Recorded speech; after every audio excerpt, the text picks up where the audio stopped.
You can't win a battle you never prepared for.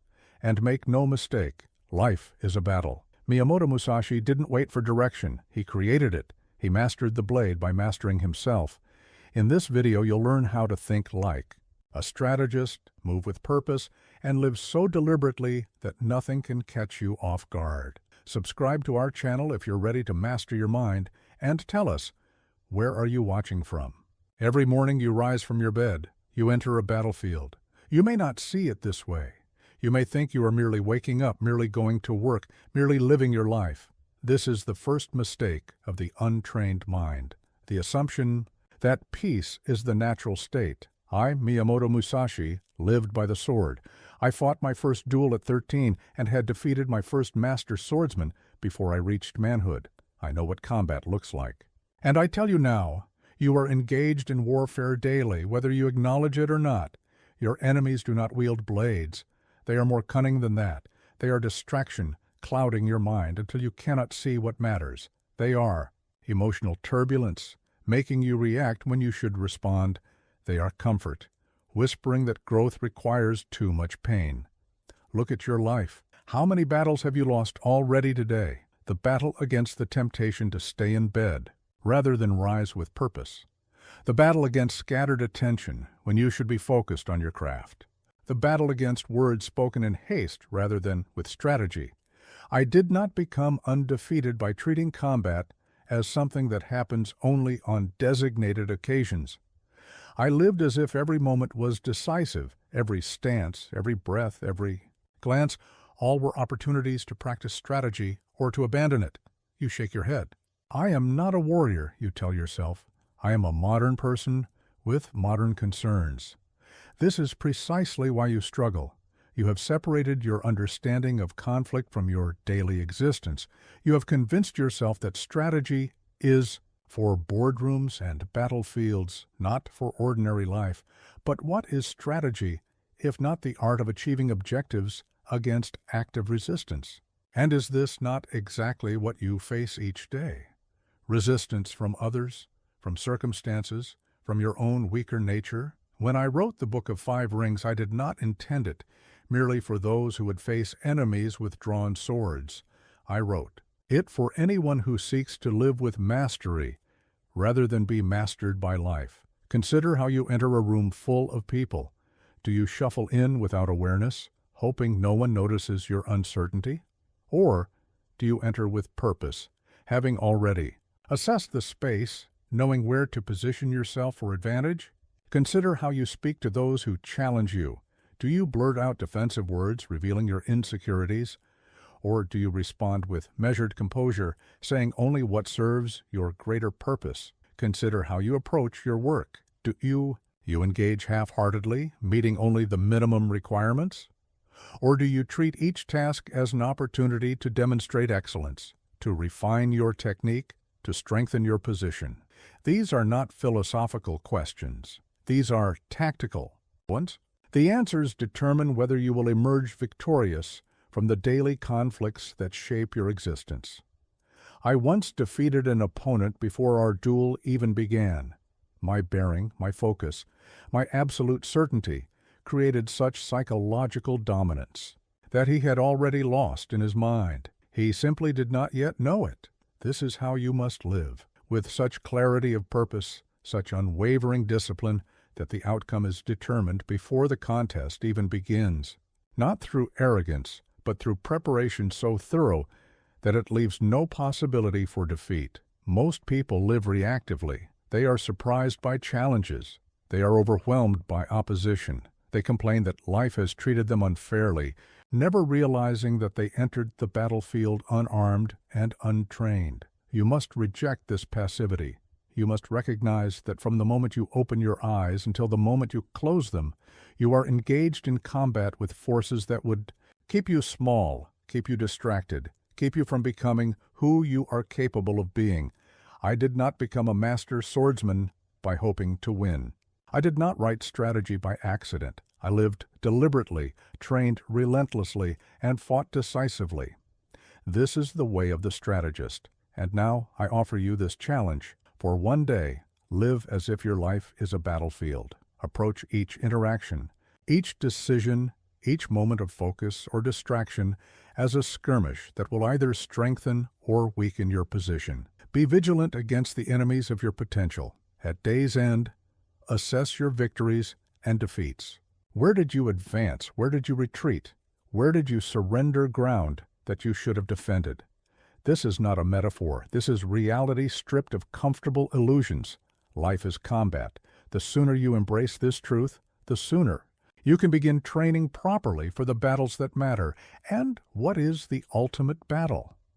It is not against others. It is the battle for mastery over yourself, your impulses, your fears, your limitations. These are the true opponents. Defeat them, and no external enemy can ever truly defeat you. There is a truth that separates the master from the amateur, and it is this: he who knows one thing deeply knows nothing if he cannot apply these principles elsewhere. When I was a young man, I believed that mastery of the sword was enough. I trained endlessly, perfecting each cut, each stance, each movement, until my body executed without thought what my mind had commanded.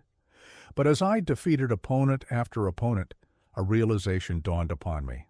The principles that guided my sword, timing, spacing, psychology, leverage, were not unique to combat. They were universal laws that governed all human endeavor. This is what I mean when I say, know the way in all things. The strategy that serves you in one domain will serve you in all domains, if you have the wisdom to recognize the patterns. Consider the concept of distance. In swordsmanship, understanding ma'ai, the critical distance between you and your opponent, determines whether you live or die. Too close without striking, and you are vulnerable. Too far when attempting to strike, and you are ineffective. But is this not the same in your relationships? Too close without genuine connection, and you become entangled in another's chaos. Too distant when connection is needed, and you forfeit the opportunity for meaningful bonds. Is this not the same in business negotiations? Too aggressive without proper position, and you reveal your desperation. Too passive when advantage presents itself, and you surrender value that should be yours. The amateur sees each domain as separate, requiring entirely new learning. The strategist sees the underlying principles that connect all things. When I wrote that, the way of the warrior is the resolute acceptance of death, I was not speaking merely of physical combat. I was describing a mindset that, once mastered, frees you to act with complete commitment in any endeavor. When you accept the temporary nature of all things, your projects, your relationships, your very life, you paradoxically become capable of engaging with them more fully without the hesitation that comes from fear of loss. Apply this to your work. How many opportunities have you missed because you feared failure? How many bold moves remained unmade because you clung to security? The swordsman who fears death has already lost. The person who fears rejection, criticism, or temporary setback has already accepted defeat. The strategist does not compartmentalize wisdom. He does not say, "This is how I think when I am working, but this is how I think when I am with family." No, he develops principles that govern all action, creating a consistency of character that becomes his greatest strength. In my life, I mastered not only the sword, but painting, calligraphy, poetry, and strategy. Not because I was gifted with unusual talents, but because I understood that mastery of one path illuminates all paths. Here is how you begin to know the way in all things. First, identify the principles that have brought you success in your primary domain. Perhaps you are skilled at analysis, breaking complex problems into manageable parts. Perhaps your strength is in relationship building, understanding the motivations of others. Perhaps you excel at execution, turning plans into completed action without delay. Now, deliberately apply these same principles to an entirely different area of your life. Watch how the patterns reveal themselves. The analyst who excels at work can apply the same rigorous thinking to personal fitness, breaking down the elements of health into actionable components. The relationship builder can apply their understanding of human motivation to leadership, recognizing what drives each team member. The execution specialist can transform their home environment with the same disciplined approach that serves them professionally. Second, study diverse fields, specifically looking for the connecting principles. When I studied calligraphy, I did not approach it as something separate from swordsmanship. I looked for how the decisive stroke of the brush mirrored the decisive cut of the blade. Both required the same unity of mind and body, the same commitment to action without hesitation. You must do the same. Read widely, but not randomly. Ask yourself with each new domain you explore, what principles here mirror what I already know? How are the fundamental truths manifesting in different forms? Third, practice applying strategic thinking to everyday situations. The person ahead of you in line is argumentative with the clerk. What can you learn by observing this interaction? What positions are being taken? What underlying needs are not being met? How does timing affect the escalation or de-escalation of tension? The strategist never stops analyzing, never stops learning, because he recognizes that each moment contains the entire universe of principles at play. Fourth, eliminate the artificial boundaries between work and life, between professional and personal, between public and private. Not so that work consumes life, but so that the same excellence, the same strategic thinking, the same mastery infuses all that you do. When you know the way deeply, you need not consciously apply it. It simply becomes how you move through the world. Just as I did not need to think about how to hold my sword in my later years, it had become an extension of my arm. You will not need to think about how to apply strategy. It will have become an extension of your mind. This is the ultimate advantage of knowing the way in all things. It is not about accumulating separate sets of skills. It is about developing a core understanding so profound that it expresses itself naturally in everything you touch. This is how you become unstoppable, not through scattered expertise, but through unified mastery. You believe your greatest opponents are external. This is the fundamental error that keeps you trapped in mediocrity. In 60 duels, I never lost. Not because I was born with extraordinary talent, but because I understood a truth most warriors never grasp. The most dangerous enemy is not standing across from you. The most dangerous enemy is within you. Before you can master strategy in dealing with others, you must master strategy in dealing with yourself, your habits, your impulses, your fears, your attachments. These are the true adversaries that defeat you long before any external opponent raises their sword. Consider how many battles you have lost to yourself already. The commitment to rise early abandoned because your body craved comfort, the promise to speak with discipline broken because your emotions demanded expression, the decision to focus deeply surrendered because distraction offered momentary pleasure. These are not minor skirmishes. These are decisive defeats that determine the entire course of your life. When I was young, I believed that victory came from overpowering others.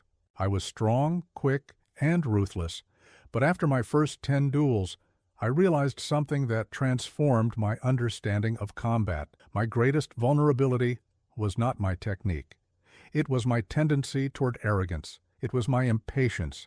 It was my desire for the dramatic victory rather than the certain one. And so I began to train differently. Yes, I continued to refine my swordsmanship, but more importantly, I began to refine myself. I identified each internal weakness that could be exploited by a cunning opponent. Then I systematically eliminated them. You must do the same. But your training will be even more difficult because you live in an age that encourages you to indulge. Rather than discipline your nature, you are told to be yourself, rather than to improve yourself. You are told to accept your flaws, rather than to overcome them. This is not wisdom. This is surrender before the battle has even begun. Begin your training with ruthless self-assessment. What habits consistently undermine your success? What emotional reactions cause you to make poor decisions? What attachments prevent you from taking necessary action? Be specific. Be honest. Be merciless in this inventory. A general who does not know the weaknesses in his defenses cannot possibly protect them. Perhaps you avoid difficult conversations, allowing problems to fester until they become crises. Perhaps you seek validation, making decisions based on what will bring approval rather than what is strategically sound. Perhaps you're easily discouraged, abandoning worthy goals at the first sign of resistance. These are not minor personality quirks. These are fatal flaws that will defeat you in every significant contest you enter. Once you have identified your internal enemies, you must develop specific strategies to defeat them. This is not about vague intentions to do better. This is about tactical approaches to overcome specific weaknesses. If you are prone to distraction, you must create an environment that eliminates potential distractions before they occur. If you are susceptible to negative influence, you must strategically remove yourself from people who pull you off your path. If you are vulnerable to impulsive decisions, you must implement mandatory reflection periods before any significant choice. The warrior does not hope to become disciplined. He creates systems that make discipline inevitable.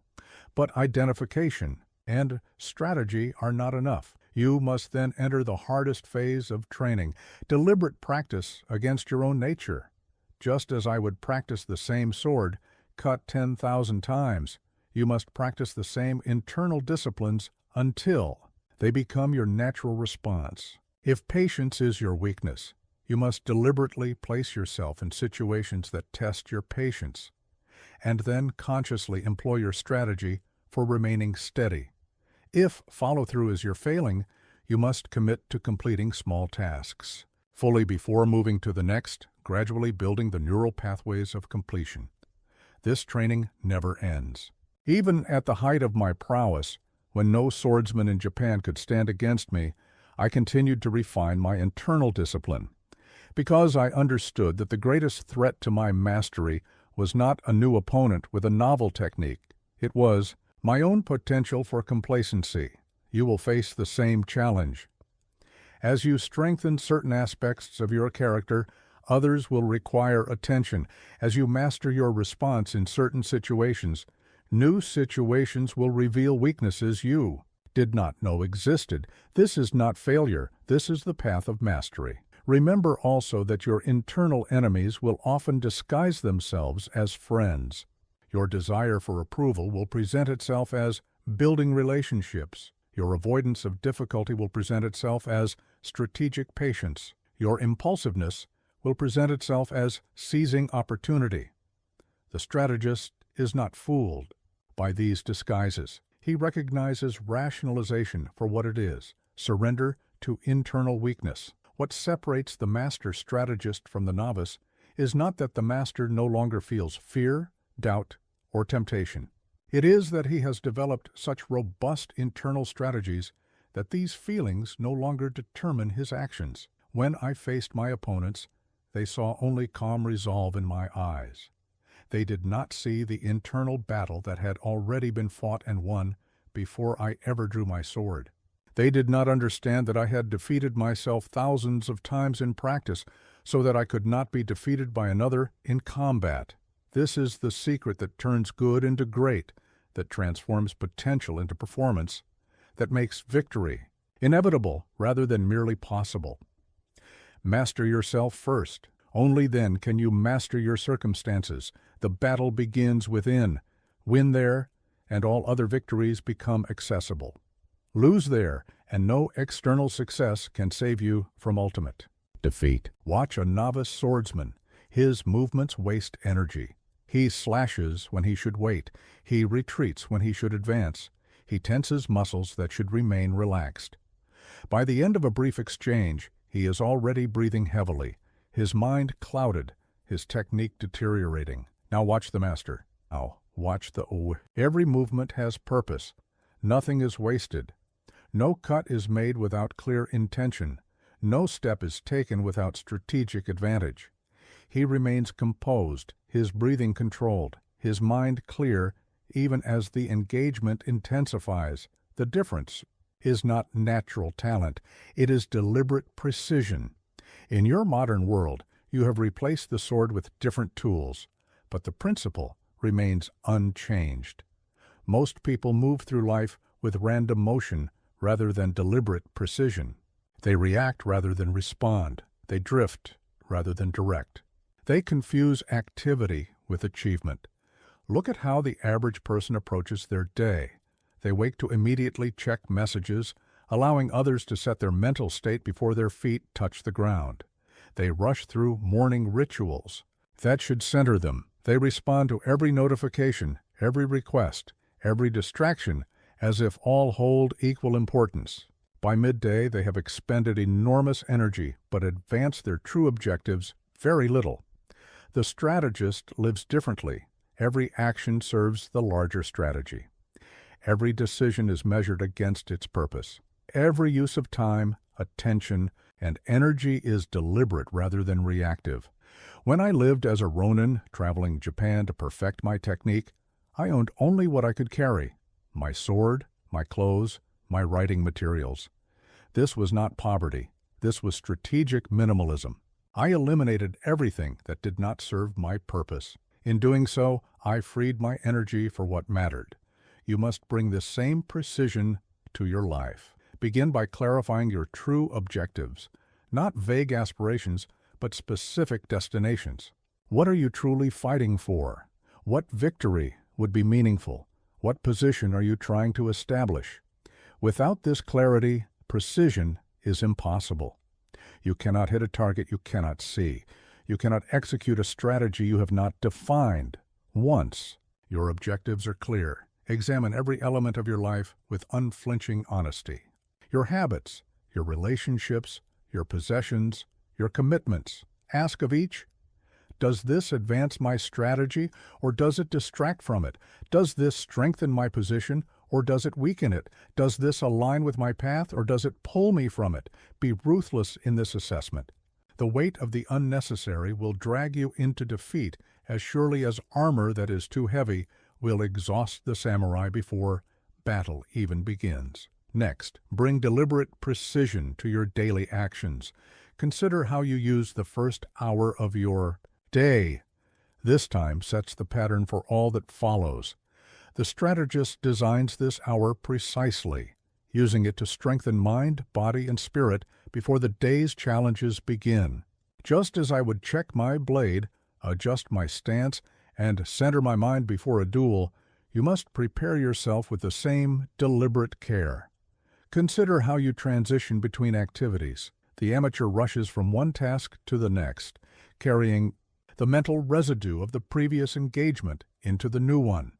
The strategist creates clear boundaries, completing one thing entirely before moving to the next. I would clean and sheath my sword after practice, signaling to my mind that this activity was complete, allowing full focus on the next priority. Consider how you make decisions. Random choices create random results. Strategic choices create strategic advantage. Before any significant decision, ask yourself, how does this choice align with my larger strategy? What second-order consequences might result? What alternative uses of my resources might yield greater advantage? Even in small matters, precision matters. How you stand affects how others perceive your authority. How you speak affects how your ideas are received. How you enter a room affects the dynamics you'll encounter there. Nothing is too small to escape the strategist's attention. This precision extends to your thought patterns as well. Undisciplined thinking leads to undisciplined action. Train your mind to think in structured, strategic ways. When a problem arises, resist the temptation to react emotionally. Instead, analyze systematically. What is the true nature of this challenge? What options exist for addressing it? What approach aligns best with my larger objectives?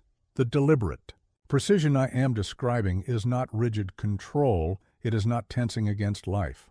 Quite the opposite. True precision comes from deep alignment, where your actions flow naturally from your strategy, just as the master swordsman's cut flows naturally from his stance. There is economy of motion, conservation of energy. unity of purpose. You will know you are developing this quality when you find yourself doing less but accomplishing more. When your days feel less frantic but more productive. When your decisions come more easily because they are guided by clear principles rather than momentary impulses. In my later years, I could defeat younger, stronger opponents with seemingly minimal effort. Observers would marvel at this, not understanding that the precision I had developed made maximum effect possible with minimum exertion. Each movement was exactly what was needed, nothing more, nothing less. You can develop this same quality in every area of your life. Your communication can become more precise, using fewer words to greater effect. Your schedule can become more focused, allocating time only to what truly matters. Your living space can become more intentional, containing only what serves your purpose. As you cultivate deliberate precision, you will discover an unexpected benefit: peace amidst activity. When nothing is wasted, no energy, no attention, no resource, a natural calm emerges. You no longer feel scattered and pulled in multiple directions. You move through life with the composed certainty of the master swordsman, each action flowing purposefully into the next. This is the way of strategic living, not random motion, but deliberate precision, not frantic activity, but focused advancement, not drifting through circumstances, but directing them toward your chosen objectives. Move with purpose, act with precision, live with strategy. A sword left unsharpened grows dull. A body left untrained grows weak. A mind left undisciplined grows scattered. This is the natural order of things. Without constant honing, all edges blunt with time. When I was a young swordsman, I believed that talent would carry me to victory. I was naturally gifted, quick to learn, strong beyond my years, and for a time, this was enough. I defeated lesser opponents through raw ability, but then I faced a master, a man who had spent decades refining his technique through relentless discipline. My talent meant nothing against his consistency. His blade found mine in the exact same place, with the exact same pressure, with the exact same timing, again and again, until my defeat was inevitable. That day I learned what separates the merely gifted from the truly exceptional. It is not talent, it is discipline. In your modern life, you have been sold a dangerous lie. You have been told that inspiration matters more than consistency, that passion matters more than practice, that talent matters more than training.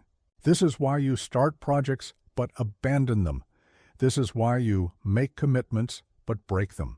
This is why you dream of greatness but settle for mediocrity. Discipline is not glamorous. It does not announce itself with excitement or emotion. It whispers rather than shouts. But make no mistake, it is the most powerful force available to you. Nothing else can transform potential into reality with such certainty. I rose before dawn every day for 50 years to train my body and mind. Not when I felt like it, not when the weather was favorable, not when I was free from other obligations. Every day, through illness and health, through summer heat and winter snow, through victory and setback. This unwavering consistency forged my technique into something beyond mere skill. It became part of my nature, accessible without thought, reliable without question. You must cultivate this same relentless discipline, not in bursts of enthusiasm followed by neglect, but in the steady rhythm of daily practice. The specific domain matters less than the consistency of approach. Whether you seek to master business or art, leadership or scholarship, physical prowess or mental clarity, the path is the same. Daily discipline, unbroken chains of practice, the slow accumulation of small improvements that compound into extraordinary results. Begin with a clear understanding of what disciplines are essential to your path. For the swordsman, it is the precision of the cut, the fluidity of movement, the stability of stance, the clarity of perception. For you, it may be different skills, different practices, different habits. Identify them with precision. Then build your life around their daily execution. The most powerful disciplines are often the simplest, rising at the same time every day to establish a consistent rhythm, focusing on a single task without distraction for a predetermined period. Physical training that builds both strength and endurance. Deliberate reflection to extract learning from each day's experiences. Reading that expands your understanding rather than merely entertains. These basic practices, maintained with unwavering consistency, will transform you more surely than any elaborate technique learned but rarely implemented. Understand that discipline is tested most strongly not when conditions are favorable, but when they are not. Anyone can practice when energized, when circumstances are convenient, when motivation is high. The master practices when exhausted, when obstacles arise, when desire has faded. It is precisely in these moments that the greatest growth occurs. When I was injured, I would train my mind if my body could not move. When I was traveling, I would adapt my practice to the conditions available. There were no exceptions, only adaptations. You must adopt this same uncompromising standard. The excuse you accept today becomes the failure you regret tomorrow. The justification that seems reasonable in the moment becomes the pattern that undermines your potential over time. Discipline means doing what must be done, especially when you least want to do it. But discipline is not merely forcing yourself to endure unpleasantness. This is a shallow understanding that leads to burnout and abandonment. True discipline transforms obligation into identity. You no longer exercise because you should. You exercise because you are someone who trains their body. You no longer study because it's required. You study because you are someone who develops their mind. You no longer keep your word because others expect it. You keep your word because you are someone who honors commitments.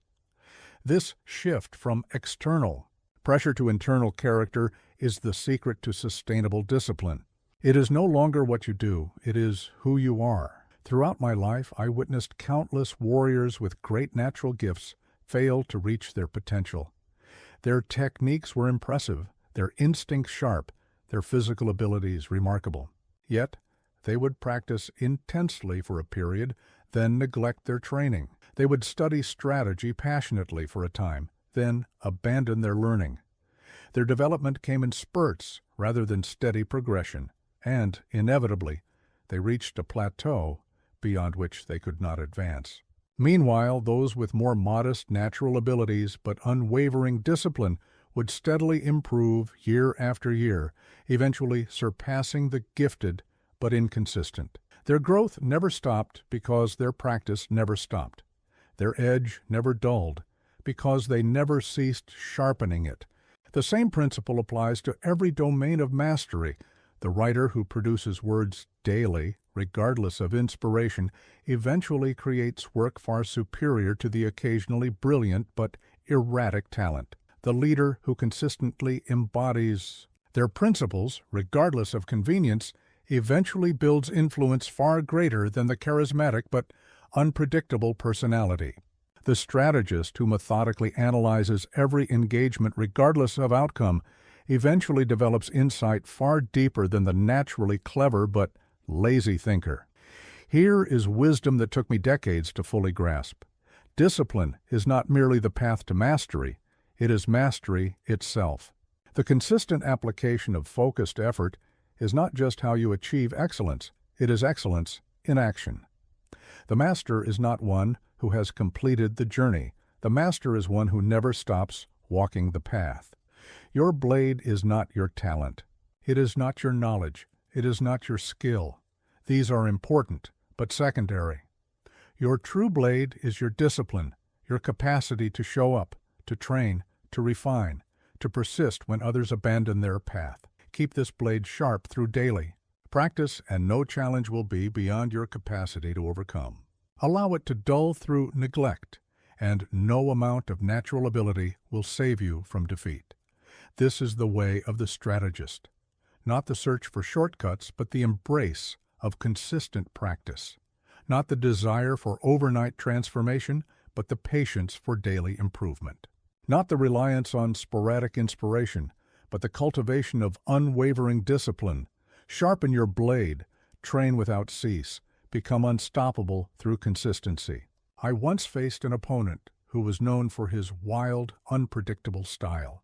He would shout, leap, change direction suddenly, all to create confusion and fear. The crowd watching us was mesmerized by his display. They believed his chaos was power. I stood motionless as he circled me with his theatrical movements. When he finally attacked, I cut him down with a single stroke. The duel was over before most observers even realized it had begun. This is the lesson you must learn. The one who remains calm amid chaos holds the true advantage. The one who maintains clarity when others become emotional makes the decisive move. You live in a world that glorifies chaos.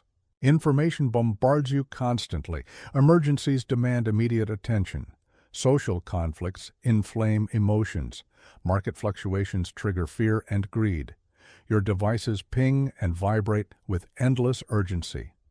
Everyone around you seems to be reacting, responding, rushing from one crisis to another, and in this environment, you are expected to make sound decisions, to navigate complex challenges, to execute sophisticated strategies. This is impossible if you allow external chaos to create internal chaos.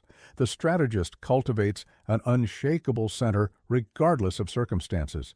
Not detachment, for you, must remain fully engaged with reality. Not indifference, for you must care deeply about outcomes, but a profound stillness at your core that allows you to perceive clearly and act decisively when others are blinded by reaction. How is this stillness developed? First, through rigorous practice in controlled conditions. When I trained new swordsmen, I would begin their instruction in silence, with measured movements in empty training halls. Only after they could maintain perfect form in these ideal circumstances would I introduce distractions, noise, multiple opponents, uneven terrain. Gradually, they learned to access the same centered state regardless of external conditions. You must train yourself similarly. Begin by establishing a daily practice of deliberate calm, perhaps through meditation, where you observe your thoughts without becoming entangled in them. Perhaps through focused breathing, where you control the one physiological process most directly connected to your emotional state. Perhaps through ritualized movement, where your body learns patterns of composure that can be accessed under pressure. This practice must be non-negotiable. The warrior does not wait until battle to learn centering. He practices in peace so that the skill is available in chaos. 10 minutes of focused breathing each morning may seem insignificant, but compound this practice over months and years, and you develop neural pathways of calm that remain accessible even in crisis. Second, you must gradually expose yourself to increasing levels of pressure while maintaining this center. Start with minor challenges, a difficult conversation, a small deadline, a modest public performance. Notice how your body and mind react to stress. Implement your centering practice in these moments, then progressively seek greater challenges, higher stakes, more complex problems, environments with greater uncertainty. This progressive training builds your capacity to remain calm not through avoidance of pressure, but through familiarity with it. The swordsman who has faced 1,000 opponents no longer experiences the same fear as the novice, not because he is fearless, but because he recognizes the pattern of the encounter and trusts his trained response. Third, you must learn to recognize the early signals of emotional reactivity before they overwhelm you. The subtle tightening in your chest before anger takes hold. The slight acceleration of thought before anxiety spirals. The almost imperceptible narrowing of focus before fear triggers tunnel vision. By catching these signals early, you can implement your centering practice before losing your strategic advantage. In every duel, there is a moment when an opponent reveals his intention before his body begins its attack. The master sees this moment and responds to what is about to happen rather than what is already happening. You must develop this same sensitivity to your own internal states, acting on the precursors to emotional reaction, rather than trying to regain composure after it has been lost. Fourth, you must simplify your life strategically to reduce unnecessary chaos. The swordsman removes decorative elements from his blade that might catch or slow his cut. He eliminates excess movement from his technique. He removes distractions from his training environment. This is not asceticism. It is strategic minimalism. Examine your life with this same perspective. How many commitments have you accepted that add complexity without advancing your core objectives? How many relationships drain your energy without contributing to your growth? How many possessions require maintenance without providing real value? How many information sources create noise without delivering insight? Eliminate ruthlessly what does not serve your strategy. Each unnecessary element you remove creates space for deeper calm and clearer perception. Finally, you must reframe how you view chaos itself. The untrained mind sees disorder as a threat. The strategic mind sees it as an opportunity. When markets collapse, the prepared investor finds bargains. When competitors panic, the centered executive makes bold moves. When confusion reigns, the clear thinker finds the path others cannot see. I once fought a duel during a sudden thunderstorm. My opponent was visibly distressed by the conditions, seeing only the disadvantage of rain-slicked ground and limited visibility. I welcomed these same conditions, having trained specifically for adverse environments. What he perceived as unfair difficulty, I recognized as strategic advantage. Train yourself to see opportunity in disorder. Ask yourself, how does this chaos create openings that would not exist in calmer circumstances? What advantages become available specifically because others are reactive rather than responsive? Remember that calm is not an emotion, it is a practice. It is not a permanent state. It is a skill you must continuously refine. Even the master occasionally loses center. The difference is that he recognizes it immediately and returns to composure, without self-judgment or delay. In my final years, I no longer needed to defeat opponents with my sword. Often, my composed presence alone would reveal to a challenger the futility of engaging me.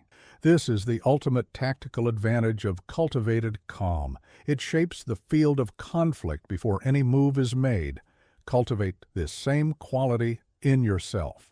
Be the still center in every storm. Be the clear thinker when others are clouded by emotion. Be the steady hand when others tremble with uncertainty. In chaos, find opportunity. In pressure, find focus. In challenge, find calm. This is the way of the strategist. Pour water into a cup filled with mud, and you cannot see through it. Pour water into an empty cup, and its clarity reveals everything. So it is with the mind of the strategist. Most people live with minds so cluttered that clear perception becomes impossible. They are filled with opinions they have not examined, fears they have not confronted, desires they have not questioned, and information they have not verified. They move through life reacting to shadows and illusions rather than responding to reality. When I reached 30 years of age, already undefeated in numerous duels, I withdrew from society. For 3 years, I lived in solitude in a cave, training and meditating. Many believed I was perfecting my swordsmanship. They were only partially correct. What I was truly cultivating was emptiness of mind, the capacity to perceive without preconception, to respond without reaction, to see what is rather than what I expected to see. This emptiness is not ignorance. It is not the absence of knowledge or skill. Rather, it is the spaciousness that allows knowledge to be applied with precision and skill, to be executed without hesitation. Just as a room must have empty space to be functional, the mind must have emptiness to be clear. In your modern world, this emptiness has become nearly impossible to maintain. You are surrounded by constant stimulation. Information pours into your consciousness without pause. Notifications demand attention. Entertainment fills every moment that might otherwise allow for silence. Opinions are formed for you through algorithms designed to maximize engagement rather than understanding. The result is a mind perpetually full, yet paradoxically undernourished, like a person who eats constantly but consumes only empty calories. You know many things but understand little. You have access to all information but can barely focus long enough to absorb any of it deeply. You are connected to everyone, yet struggle to connect with yourself. The strategist must reverse this pattern deliberately. You must create emptiness. To cultivate clarity, begin with physical space. Your external environment shapes your internal state. A cluttered space creates a cluttered mind. A noisy environment creates a noisy mind. Simplify your surroundings ruthlessly. Remove what does not serve your purpose. Create areas of visual rest where your eye can settle without stimulation. Establish periods of silence where your ear can experience the subtle rather than the obvious. Kept my dwelling simple, only what was necessary for training, writing, and basic needs. This was not poverty, it was strategic clarity. When my eyes fell on my sword, they were not distracted by unnecessary possessions. When my mind turned to strategy, it was not divided by excessive concerns. Next, create emptiness in your information. Diet. Most of what you consume adds no value to your understanding, creates no meaningful change in your action, and serves only to fill space that could otherwise allow for deeper thought. News designed to trigger emotion rather than convey significance. Social media designed to capture attention rather than build connection.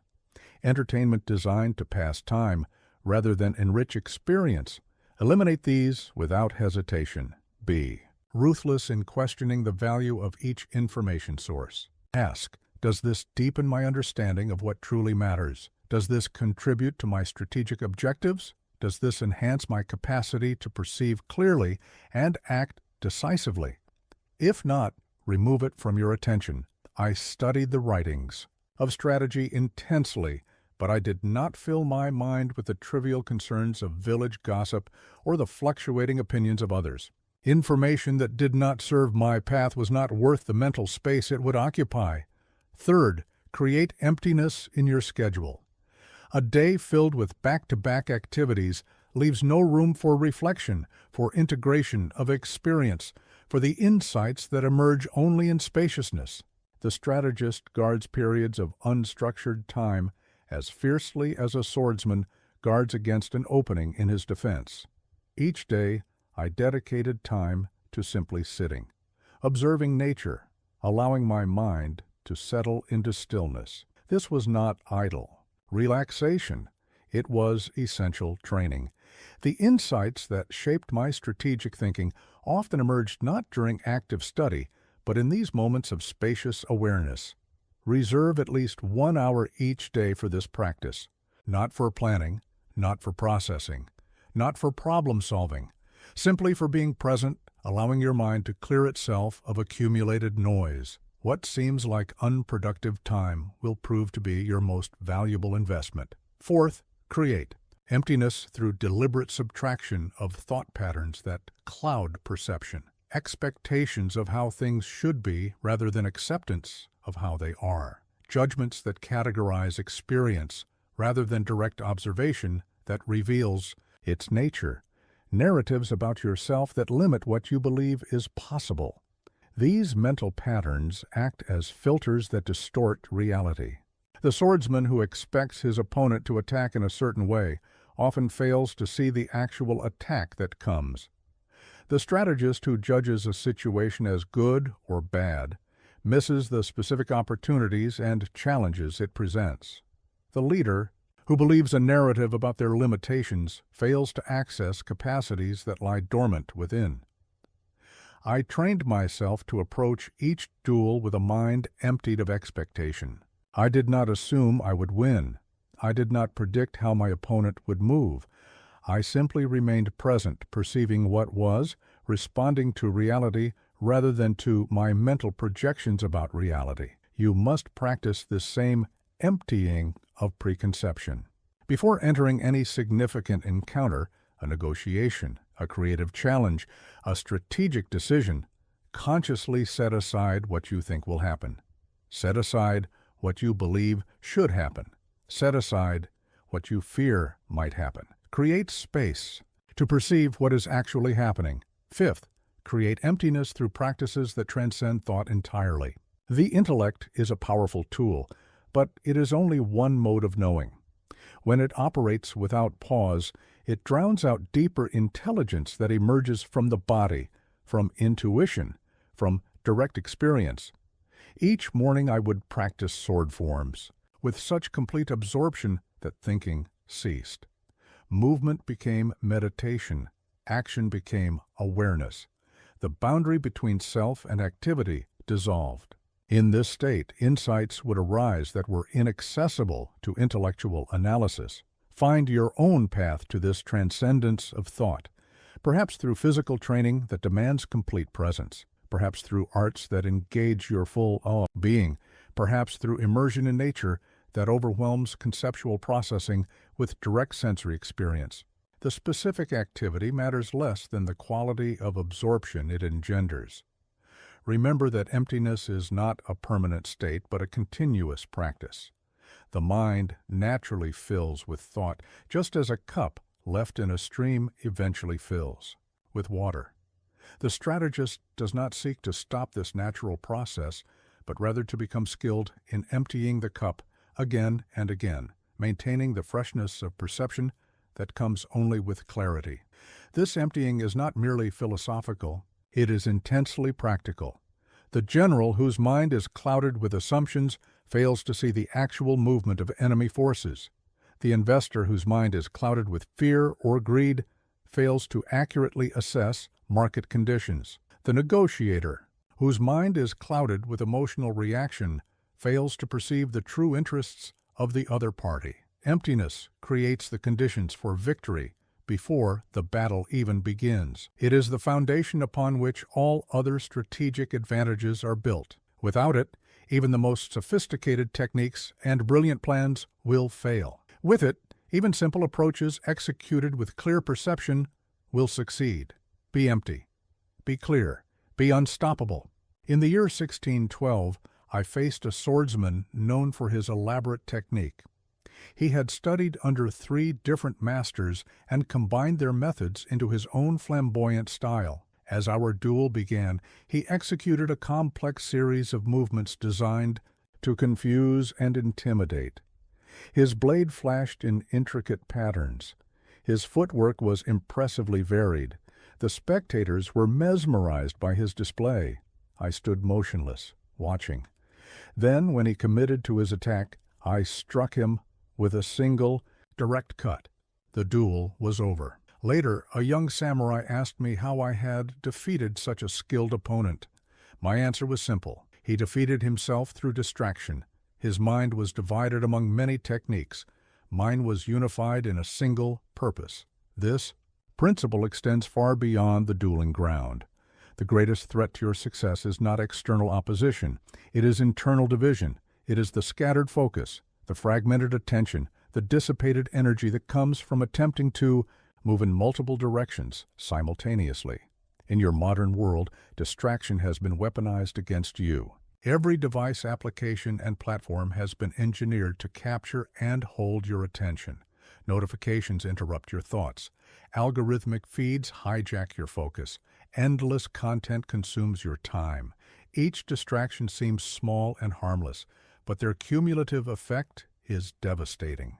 They divide your mind until nothing remains for what truly matters. The strategist understands that where attention goes, energy flows. What you focus on expands. What you ignore diminishes. Your focus literally creates your reality.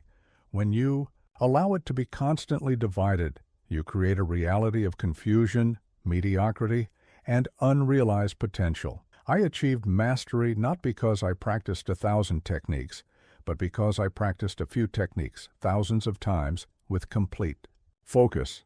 I wrote strategy not by consuming every text available, but by deeply contemplating a few profound principles. I lived with purpose not by pursuing every opportunity, but by dedicating myself entirely to a singular path. you must develop this same capacity for sustained, undivided attention. Begin by recognizing the true cost of distraction. It is not merely time lost, it is effectiveness diminished. Research from your era shows that after each interruption, it takes an average of 23 minutes to fully regain focus.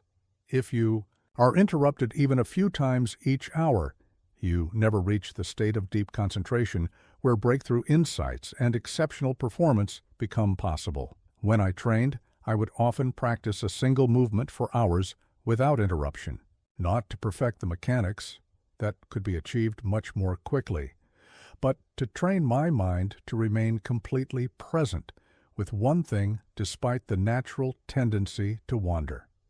This ability to maintain unwavering attention became my greatest tactical advantage. You must train similarly. Start with short periods of completely undistracted focus, perhaps just 15 minutes, on your most important work. No phones, no email, no conversations, nothing but full engagement with the task at hand. As your attention muscles strengthen, gradually extend this period to 30 minutes, then 60, then 90. The transformation in your effectiveness will be dramatic. Next, recognize that multitasking is a deadly illusion. Your brain cannot simultaneously process multiple, attention-demanding tasks. It can only rapidly switch between them, each switch carrying a cognitive cost. What feels like efficiency is actually systematic inefficiency. When I fought, I did not simultaneously think about my next meal, my writing, or the political situation in the province. I thought only of the duel, and often not even of that. In the highest state of focus, thinking itself falls away, replaced by pure awareness and response. This unified attention makes action effortlessly effective. Structure your work accordingly.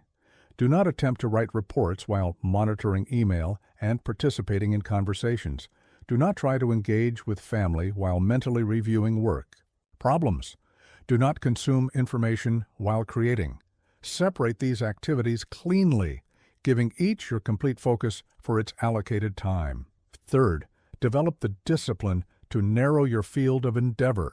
The amateur constantly expands the scope of their interests, learning a little about many things, mastering none. The strategist ruthlessly narrows, focusing deeply on what matters most, becoming exceptional rather than scattered. Throughout my life, I was offered positions of political influence, opportunities for wealth, even the chance to establish my own school with hundreds of students. I declined them all, recognizing that each would divide my energy from the path I had chosen. This was not sacrifice, it was strategy. By focusing entirely on mastering the sword and articulating its principles, I achieved what I could never have accomplished with divided attention. You must make similar choices. What few areas truly deserve your focused energy? What many distractions, though appealing, would only prevent depth and mastery? Choose the essential few over the appealing many.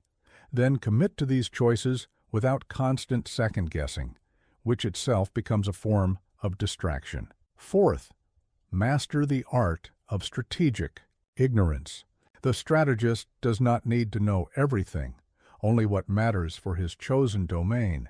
He intentionally remains uninformed about what would only clutter his mind without advancing his purpose. I did not track the fashions of the imperial court, the price fluctuations of rice, or the gossip of neighboring villages. This was not ignorance, it was filtered awareness.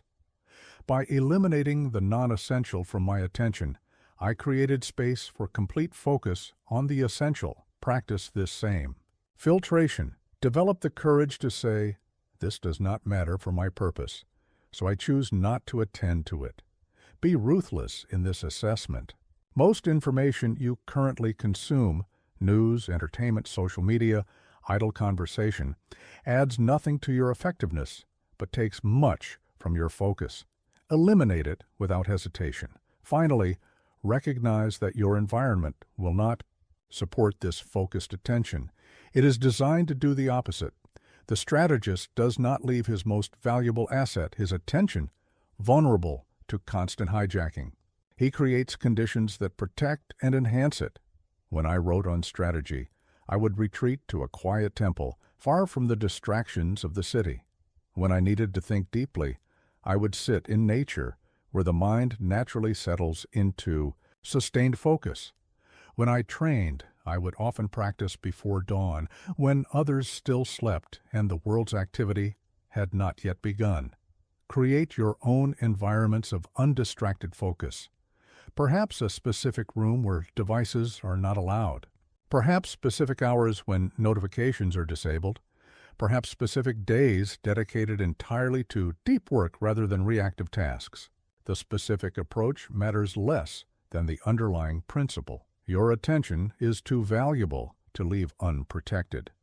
The path of mastery is not complex. It does not require extraordinary talent or resources.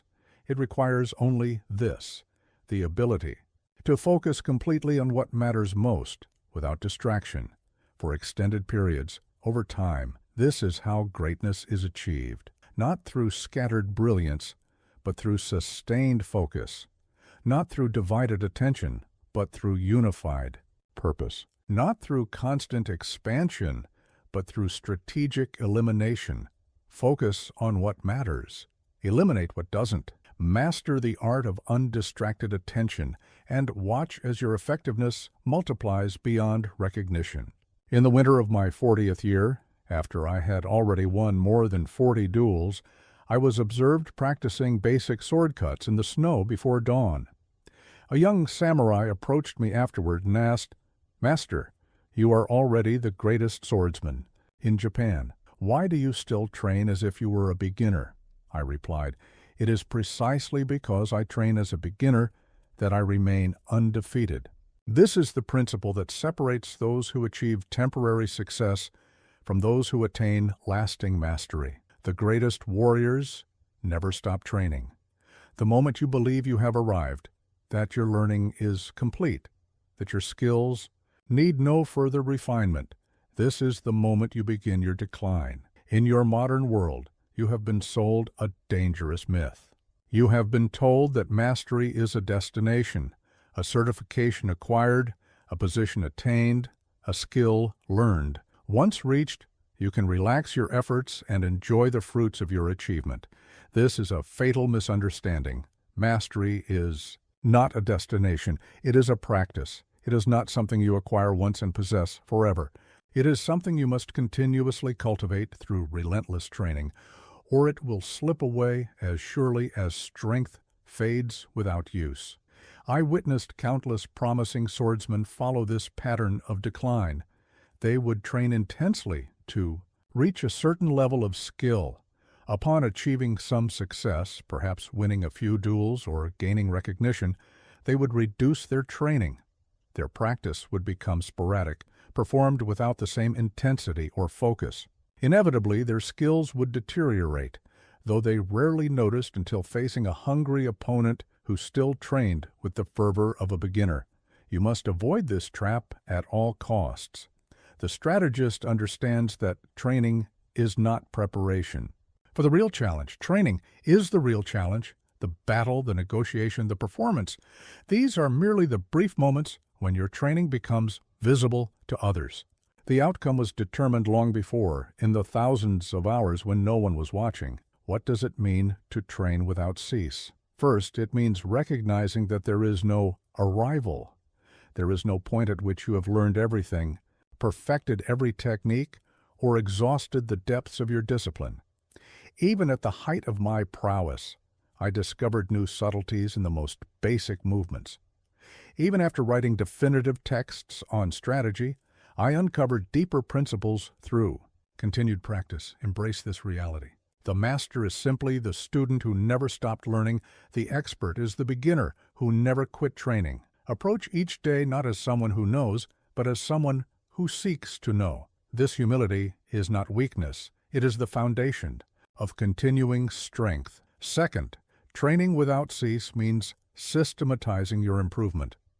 Do not leave your development to chance or inspiration. Create structures that ensure you advance, regardless of motivation or circumstance. I divided each day into specific training periods. Before dawn, I would practice sword cuts, repeating the same basic movements thousands of times to refine them to their essence.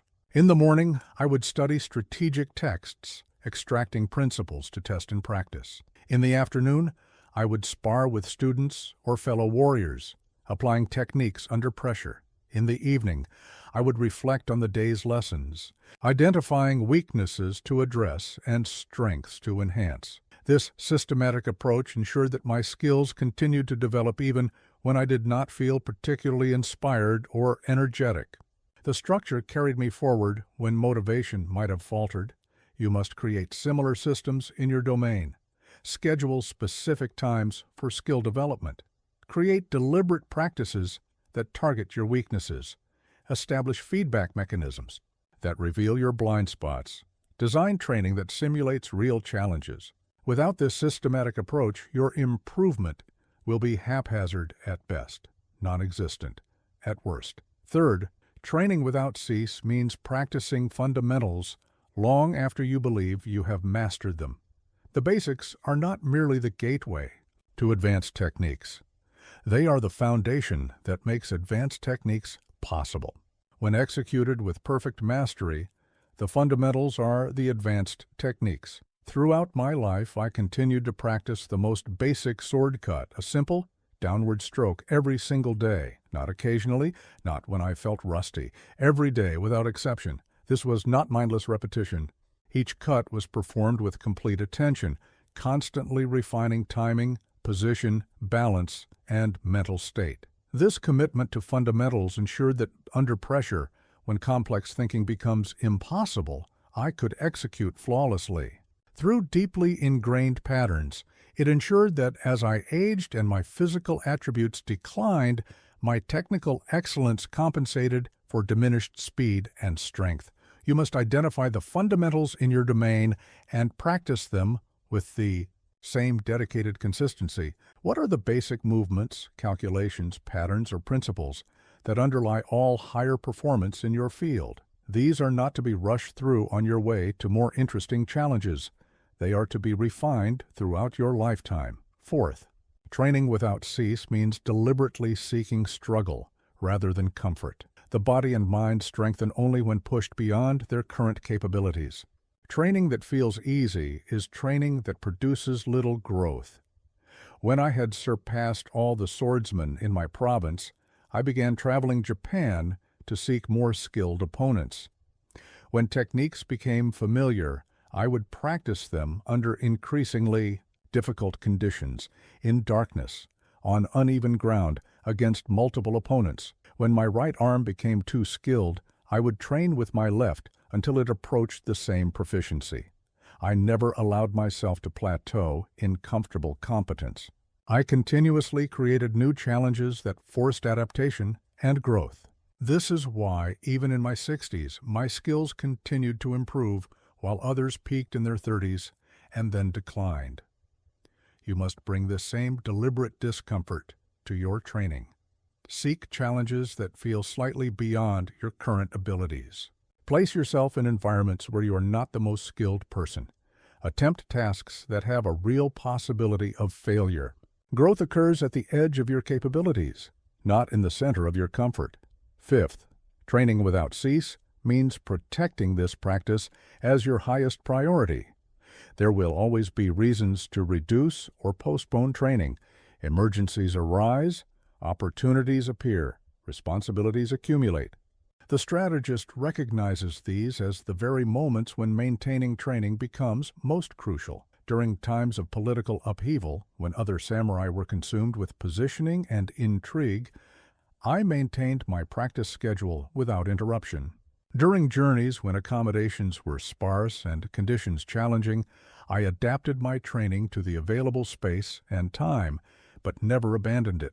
During periods of personal hardship, when injury or illness might have justified rest, I modified the intensity but preserved the consistency of practice. This unwavering commitment separated me from warriors of similar natural talent. When circumstances disrupted their training, their skills eroded slightly. Over time, these small regressions accumulated into significant gaps in capability that became evident in crucial moments. Guard your training time with the same vigilance you would guard your life, for in a real sense, they are the same thing. Your practice is not separate from your life. It is the core of your life, the foundation that makes everything else possible. The strategist trains without cease not from obsession or fear, but from profound understanding. He recognizes that continuous training is not a burden to be endured, but the very path of mastery itself. He knows that the joy of excellence comes not from having trained, but from training. The process is the reward. Embrace this truth. Train without cease, not until you reach some imagined destination, but as the destination itself. This is the way of the strategist. This is the path of mastery. This is how excellence becomes not something you occasionally achieve, but something you consistently embody. I once witnessed a duel between two skilled swordsmen. The first was technically superior, faster, stronger, more precise in his movements.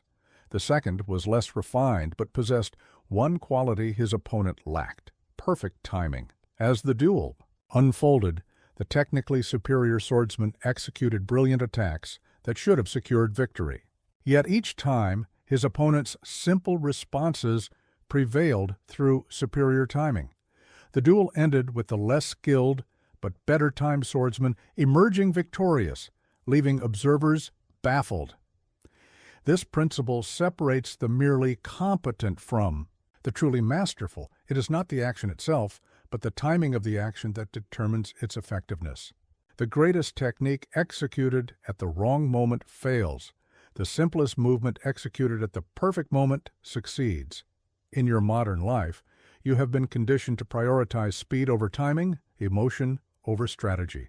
You are taught to respond quickly, to seize initiative, to act decisively. These are not inherently wrong, but when divorced from precise timing, they become weaknesses rather than strengths. The emotional actor attacks when angry, withdraws when afraid, commits when excited. Their timing is dictated by internal states rather than external reality. The strategic actor attacks when the opponent is vulnerable, withdraws when circumstances are unfavorable, commits when conditions align with objectives. Their timing is determined by cold assessment of the situation, not by the hot impulse of emotion. I did not become undefeated by being the most aggressive swordsman, nor by possessing supernatural reflexes. I achieved mastery by developing an acute sensitivity to timing, recognizing the precise moment when action would be most effective and emotion least relevant. You must cultivate this same sensitivity. Begin by understanding the three dimensions of timing that the strategist must master. First, there is the timing of opportunity, recognizing when circumstances have aligned to create an opening that previously did not exist and soon will not exist again. In combat, this might be the momentary lapse in an opponent's attention, the slight overextension in their attack, the brief loss of balance in their stance. In your context, opportunity timing might manifest as market conditions that temporarily favor a particular move, the emotional readiness of a client to make a decision, or the brief alignment of stakeholders needed for an initiative to advance. The strategist develops awareness of these openings not through frenetic activity, but through patient observation, learning to recognize the patterns that precede opportunity. I would often allow an opponent to attack first, not from passivity, but from strategic patience.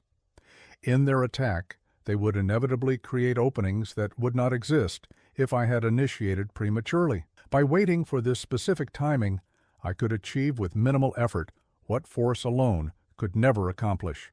You must develop this same patience. Resist the cultural pressure to act immediately, to fill every silence, to respond to every provocation. Learn to wait for the opening, recognizing that timing transforms the effectiveness of any action. The deal pursued at the wrong time fails, despite excellent terms. The conversation initiated when emotions are inflamed yields poor results despite eloquent words. The project launched before conditions are favorable struggles despite flawless execution. Second, there is the timing of rhythm, recognizing the natural patterns of energy and attention that govern all human activity. Every person, organization, and system operates according to rhythms, alternating between periods of expansion and contraction, intensity and recovery, focus and diffusion. The novice fights against these rhythms. The master aligns with them. I would study an opponent carefully before engaging, observing their breathing patterns, their footwork cadence, the intervals between their attacks. Then I would time my movements to interrupt their rhythm while maintaining my own, creating dissonance for them and harmony for myself. You must develop the same sensitivity to the rhythms operating in your domain. When does your team naturally experience peak creative energy? When do markets tend to be most receptive to new offerings? When are key decision makers most likely to be open to fresh perspectives? By aligning your actions with favorable rhythms and disrupting unfavorable ones, you multiply your effectiveness without increasing your effort. Third, there is the timing of readiness, ensuring that your internal state is optimally prepared for the moment of action. The warrior who attacks when unbalanced, distracted, or emotionally reactive diminishes the power of even the most perfect technique. Before any duel, I would enter a state of mushin, no mind, where thought, emotion, and anticipation fell away, leaving only pure awareness and responsiveness. From this state, action emerged not from deliberation or emotion, but from direct perception of what the moment required. You must cultivate this same internal timing. Learn to recognize when you are in a state of optimal readiness and when you are compromised by fatigue, distraction, or emotional reactivity. Develop the discipline to defer important actions when your internal state would undermine them, and to act decisively when your readiness aligns with external opportunity. This sensitivity to timing cannot be developed through theory alone. It, too, must be cultivated through deliberate practice and refined through experience. Begin by slowing down your decision processes, creating space between stimulus and response. When faced with a challenge, resist the immediate impulse to act. Instead, ask, is this the optimal moment? Are conditions aligned for success? Is my internal state prepared for effective action? Next, study the failures and successes in your domain through the lens of timing. Most postmortems focus on what was done, not when it was done. Yet often the identical action produces dramatically different results based solely on timing. Analyze not just the content of successful strategies, but the timing of their implementation. Not just the substance of failed initiatives, but the moments chosen for their launch. Then, practice the discipline of strategic waiting. The amateur confuses waiting with passivity or indecision. The strategist recognizes waiting as an active stance, a deliberate choice to preserve energy and attention until timing aligns with purpose. I would sometimes stand motionless for extended periods during a duel, not from hesitation, but from acute awareness that the moment for decisive action had not yet arrived. You must develop this same comfort with strategic waiting. Not the waiting of procrastination or fear, but the waiting of the hunter who knows exactly what they seek and will not waste energy on premature movement. This requires security in your own judgment and immunity to the pressure of others who, lacking your strategic perspective, push for immediate action regardless of timing. Finally, free yourself from the tyranny of emotional timing. Emotions are valuable signals, but dangerous masters when it comes to determining when to act. The negotiator who makes concessions from frustration, the investor who sells from fear, the leader who commits from excitement, all surrender strategic advantage by allowing internal states to dictate external timing. I trained myself to recognize emotional impulses without being governed by them. When anger arose during a duel, I would acknowledge it but not allow it to accelerate my timing. When fear emerged, I would observe it but not permit it to delay necessary action. Neither suppressing emotion nor being ruled by it, I maintained the sovereignty of strategic timing over emotional reaction. You must establish this same relationship with your emotional states, not denying their existence or value, but refusing to allow them to override your strategic assessment of optimal timing. This is not cold calculation, but the highest form of self-mastery, the ability to feel fully while acting strategically. The strategist attacks with timing, not emotion. Waits with purpose, not hesitation. Acts with precision, not impulse. This is how victory is achieved not through superior resources or even superior skill, but through the multiplicative power of perfect timing. Master this principle, and you will find yourself achieving with apparent ease what others fail to accomplish despite furious effort. You will seem to possess an almost supernatural ability to be in the right place at the right time.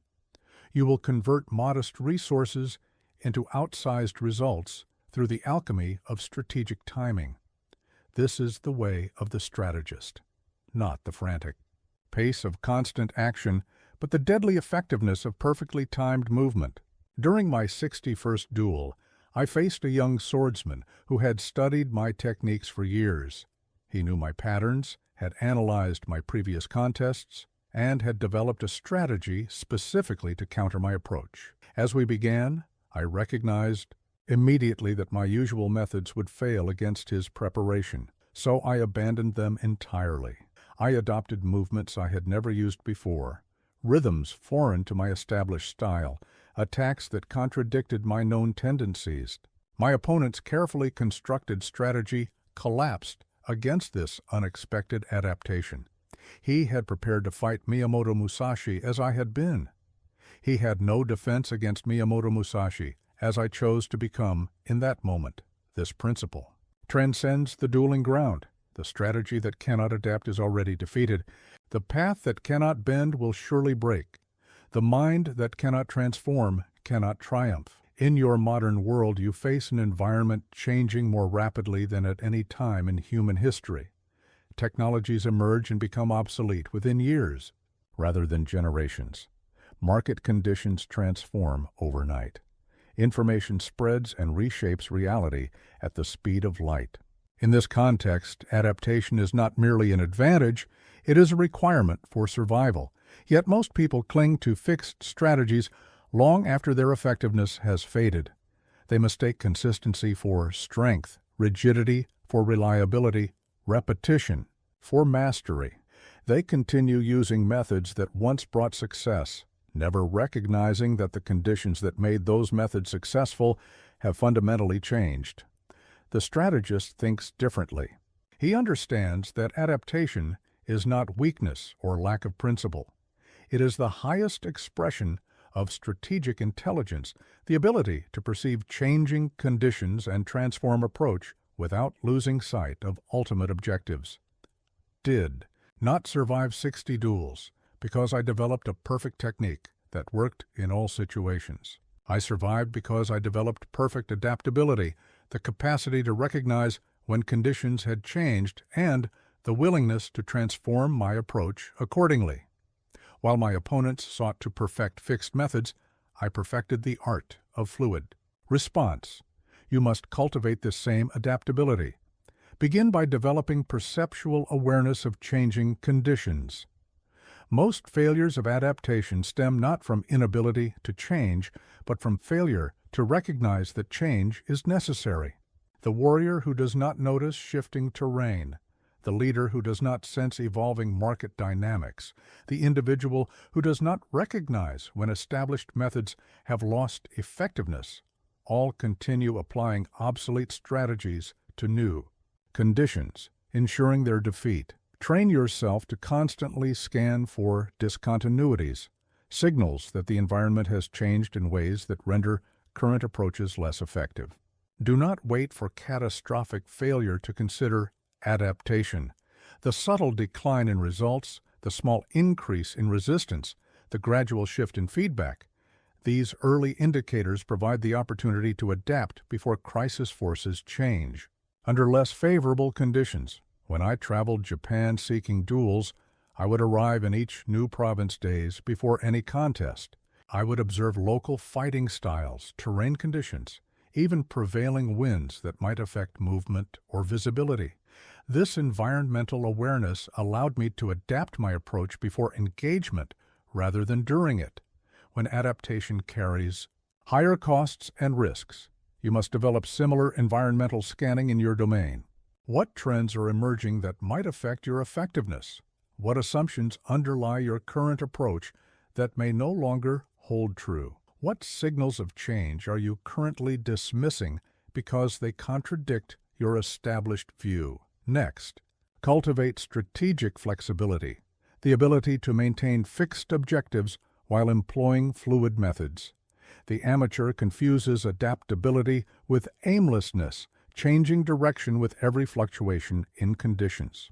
The strategist distinguishes between ultimate goals, which remain constant, and tactical approaches, which must evolve as circumstances change. Throughout my life, my objective never changed: to perfect the way of the sword and strategy. But my methods transformed continuously based on what each situation required. When formal training proved insufficient, I sought real combat. When established schools limited my growth, I developed my own approach. When dueling no longer advanced my understanding, I turned to teaching and writing. You must establish this same clarity about what remains fixed and what must remain fluid. What are your non-negotiable objectives? What principles guide your choices regardless of circumstances? Once these foundations are secure, you can adapt everything else without losing your essential direction. Third, develop multiple capacities rather than single specializations. The warrior who masters only one weapon becomes vulnerable when conditions make that weapon ineffective. The strategist who relies on only one approach becomes predictable and thus defeatable. Versatility creates adaptability. I trained with every weapon of my era: the longsword, short sword, spear, halberd, staff, even common farming implements that could be pressed into service when conventional arms were unavailable. This diverse training allowed me to adapt to whatever situation I encountered, using whatever tools were at hand. You must develop similar versatility in your skills and approaches. If you lead, cultivate multiple leadership styles that can be deployed as different situations demand. If you create, master various techniques rather than relying on a single method. If you build relationships, develop diverse ways of connecting rather than a one-size-fits-all approach to human interaction. This versatility extends to your thinking as well. The strategist who can think only analytically becomes blind when intuitive perception is required. The one who relies solely on established patterns cannot respond effectively when unprecedented situations arise. Mental flexibility, the ability to shift between different modes of thinking as conditions demand, is essential for true adaptability. I would often meditate for hours before a duel, emptying my mind of preconceived techniques and strategies. This mental clearing created space for fresh perception and spontaneous response. Rather than entering combat with a fixed plan, I entered with a mind fluid enough to generate appropriate action in the moment. You must create similar mental flexibility. Practice shifting between analytical and intuitive thinking, between focused concentration and open awareness, between structured planning and improvisational response. The mind that can move fluidly between these modes adapts more effectively than one locked into a single approach. Fourth, embrace the discomfort of transformation. Adaptation requires abandoning what is familiar and venturing into the unknown. This creates natural resistance as the mind prefers the certainty of established patterns even when they no longer serve. The strategist recognizes this resistance not as a signal to retreat, but as confirmation that meaningful adaptation is occurring. When I developed my two-sword technique, I initially felt awkward and uncoordinated. My body had to reorganize its patterns, developing new neural pathways and movement capabilities. There was a period of apparent regression before the new approach yielded superior results. Had I abandoned the innovation during this uncomfortable transition, I would never have discovered its advantages. You must develop similar comfort with the temporary incompetence that accompanies genuine adaptation. When you shift approaches, there will be a period when the new method feels less effective than the old, when your performance appears to decline rather than improve. This is not failure. It is the necessary recalibration that precedes breakthrough. The master embraces these awkward transitions, recognizing them as the price of advancement. The amateur retreats from them, preferring the comfort of familiar mediocrity to the discomfort of unfamiliar growth. Your willingness to endure these periods of transformation will determine your ultimate capacity for adaptation. Finally, maintain experimental humility, the recognition that no strategy, no matter how successful in the present, will remain optimal as conditions change. The strategist does not become attached to methods that have brought victory. He maintains an experimental mindset, constantly testing new approaches, even when current ones appear effective. Throughout my career, even after developing techniques that proved devastatingly effective, I continued experimenting with alternatives. I would deliberately abandon successful approaches to explore new possibilities.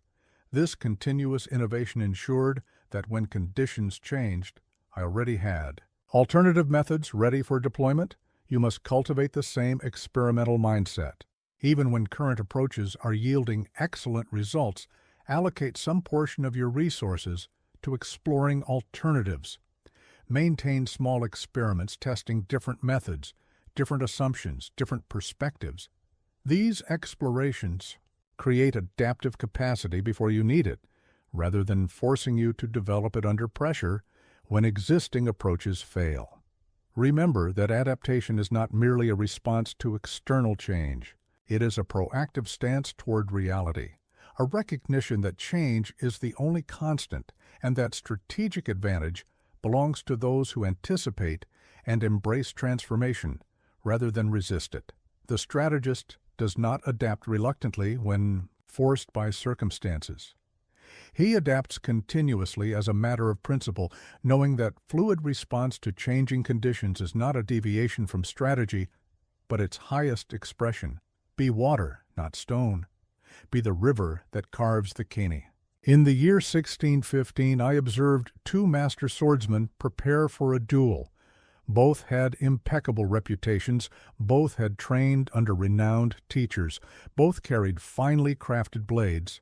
Most watching could detect no advantage between them, but I saw what others missed. One warrior adjusted his footing subtly when the wind shifted direction. The other did not. One maintained awareness of his surroundings while focusing on his opponent. The other narrowed his perception to exclude everything but his adversary. One breathed in a rhythm that would sustain his energy throughout prolonged combat. The other breathed irregularly, revealing underlying tension. Before the duel began, I knew who would emerge victorious, not through mystical foresight, but through trained perception, the ability to see subtle indicators others overlooked. This principle extends far beyond combat. The strategist's greatest advantage lies not in what he does differently, but in what he sees differently. Not in extraordinary action, but in extraordinary perception. In your modern world, you are drowning in information, yet starving for insight. You process more data in a day than your ancestors encountered in a year. Yet this abundance has not produced proportionately greater understanding. Often it achieves the opposite, obscuring essential patterns beneath an avalanche of trivia, concealing vital signals within overwhelming noise. The strategist develops the capacity to perceive what matters amid this chaos. He sees patterns where others see random events. He notices weak signals that others miss entirely. He recognizes emerging opportunities before they become obvious to all. This perceptual advantage creates strategic options unavailable to those who see only what is evident to everyone. I gained my reputation not primarily through superior technique, though I constantly refined my skills, but through superior perception. Before a duel, I would observe my opponent with a quality of attention most cannot sustain. I would notice their breathing patterns, the tension in their shoulders, the distribution of weight in their stance, the subtle tells revealing their intended attacks. While they saw only my physical presence, I perceived their entire strategic position, strengths, weaknesses, tendencies, and vulnerabilities. You must develop this same quality of perception. Begin by cultivating deep observational skills, the ability to notice what is actually present rather than what you expect to. See? Most people perceive not reality, but their mental projections about reality.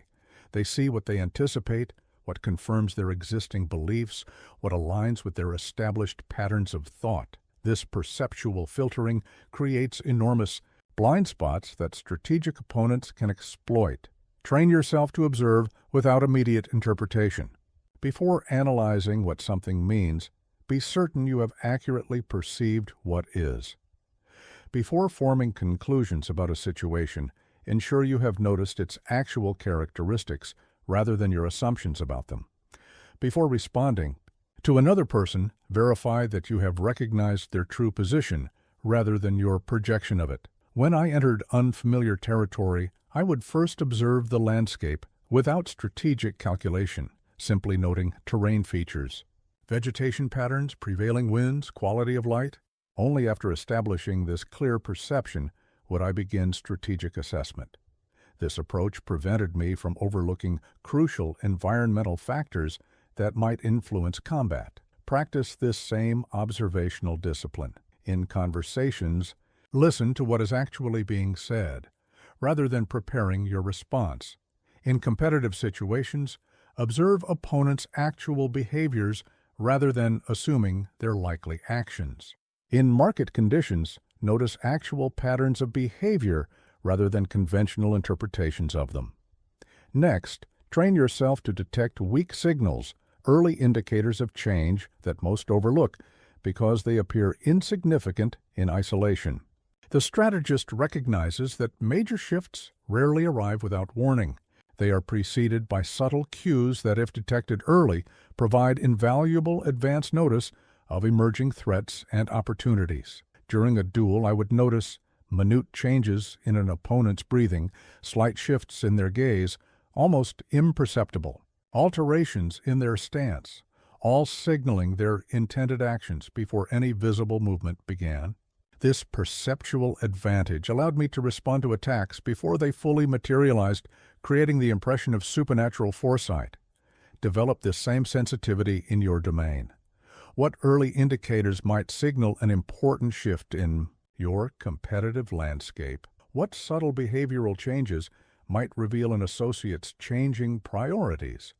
What small anomalies in established patterns might indicate an emerging opportunity or threat? Third, cultivate pattern recognition, the ability to discern meaningful structure in apparently chaotic information. The untrained mind sees events as isolated occurrences. The strategic mind perceives the connections between them, the underlying patterns that explain their emergence and predict their development. When traveling Japan seeking duels, I would observe local fighting styles, noticing patterns that practitioners themselves were often unaware of. Regional techniques revealed adaptations to specific environments, historical influences, even philosophical assumptions underlying their approach. This pattern recognition allowed me to anticipate strategies I had never directly encountered before.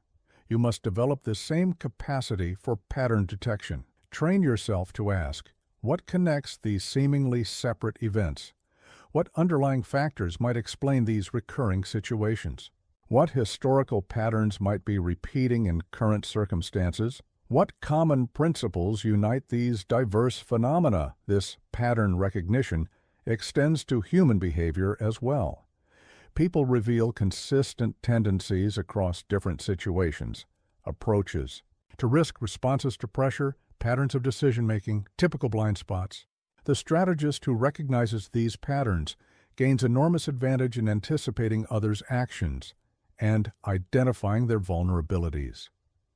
I would study potential opponents long before facing them, observing how they conducted themselves in various contexts, not just in combat, but in conversation, in daily activities, in moments of stress and relaxation. These observations revealed consistent patterns that proved invaluable when we eventually faced each other with swords drawn. Apply this same behavioral pattern recognition in your interactions. Notice how people respond to different situations, what triggers particular reactions, which patterns repeatedly manifest in their approach. This is not manipulation. It is perceptual accuracy, seeing people as they actually are, rather than as you assume them to be. Fourth, practice perspective shifting, the ability to view situations from multiple vantage points rather than remaining locked in a single frame of reference. The mind naturally defaults to familiar perspectives. The strategist deliberately adopts unfamiliar viewpoints to reveal aspects of reality invisible from habitual positions. Before any significant engagement, I would mentally place myself in my opponent's position, viewing the situation through their eyes, considering their likely perception of strengths and vulnerabilities, both mine and their own. This perspective shift often revealed strategic options invisible from my default viewpoint. You must cultivate this same mental flexibility. When facing a challenge, deliberately adopt the perspective of other stakeholders. How does this situation appear from their position?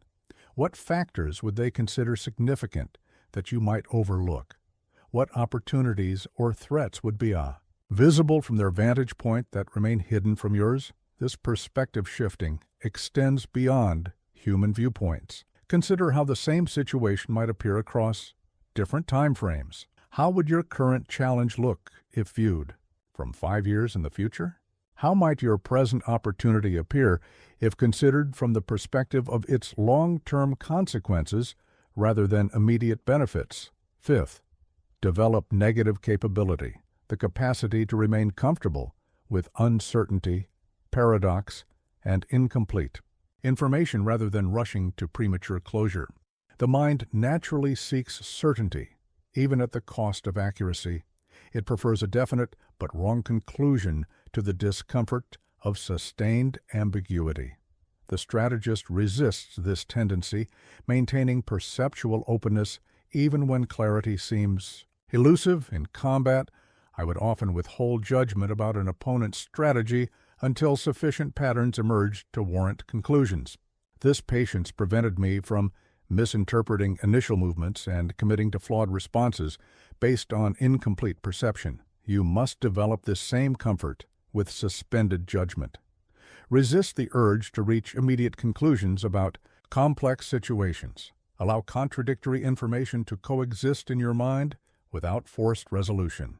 Recognize that premature certainty closes perception precisely when openness is most valuable in the face of novel or ambiguous circumstances. Finally, protect your perceptual clarity from the many forces that would compromise it. Strong emotions, narrow perception, preconceptions filter incoming information. Fatigue degrades observational capacity. Groupthink constrains collective awareness. The strategist recognizes these threats to clear seeing and defends against them systematically. Before any critical engagement, I would enter a state of motion, no mind, where personal preferences, expectations, fears, and desires fell away, leaving only direct perception of what was actually present. This mental clearing created space for reality draw. I once faced a warrior who began our duel by demonstrating his full repertoire of techniques. Before our swords had even crossed, he had revealed his favorite strikes, his practiced combinations, his rehearsed responses. He believed this display would intimidate me. Instead, it ensured his defeat. When we finally engaged, I had already seen everything he could do. He had shown all his weapons before the battle even began. This principle extends beyond physical combat. The strategist never reveals his full capability. He never exposes his complete knowledge. He never demonstrates the extent of his preparation. He keeps adversaries uncertain, allies curious, and observers wondering. In your modern world, you have been conditioned to do the opposite. You are encouraged to share everything, your thoughts, your plans, your accomplishments, your struggles. Social media platforms reward constant revelation. Professional environments celebrate transparent communication. Educational systems promote full demonstration of knowledge. This transparency has value in certain contexts, but applied without strategic discernment, it creates profound vulnerability. The person who reveals everything has no strategic depth, no capacity to surprise, no reserve power to deploy when circumstances demand it. I built my reputation not by broadcasting my abilities, but by revealing them selectively. Those who observed my duels saw only what that specific situation required, never my full capacity. I would defeat an opponent using only the techniques necessary for that particular challenge, keeping other skills in reserve. This strategic restraint created an aura of mysterious capability that provided psychological advantage before combat even began. You must cultivate this same strategic opacity, not from deception or manipulation, but from the understanding that effectiveness often requires selective revelation rather than complete transparency. Begin by recognizing the value of strategic ambiguity. The person whose capabilities can be precisely measured can be precisely countered. The one whose limits remain undefined retains advantage through uncertainty. When others cannot determine exactly what you know, what you can do, or how far you will go, they must approach you with greater caution and respect than if your boundaries were clearly established. In negotiations, I never revealed my true bottom line. In combat, I never demonstrated my maximum speed. In strategic discussions, I never shared my complete analysis. This was not deception. I never claimed capabilities I didn't possess. It was strategic restraint, choosing not to display the full extent of what I could do unless circumstances absolutely required it. You must practice this same selective revelation. In negotiations, maintain ambiguity about your walkaway position. In competitive situations, keep capabilities in reserve rather than displaying everything at once. In strategic discussions, share insights selectively rather than demonstrating the full depth of your analysis. Next, understand the power of silence as strategic advantage. The untrained mind feels compelled to fill silence with words, revealing information unnecessarily and surrendering position mindlessly. The strategist recognizes silence as a weapon in itself, creating space for others to reveal themselves while disclosing nothing in return. During strategic council meetings with lords and generals, I would often remain silent while others debated, enthusiastically, each revealing their thinking, their priorities, their blind spots. Only after everyone else had shown their position would I speak, with the advantage of having seen their cards while keeping mine concealed. You must develop the same comfort with strategic silence.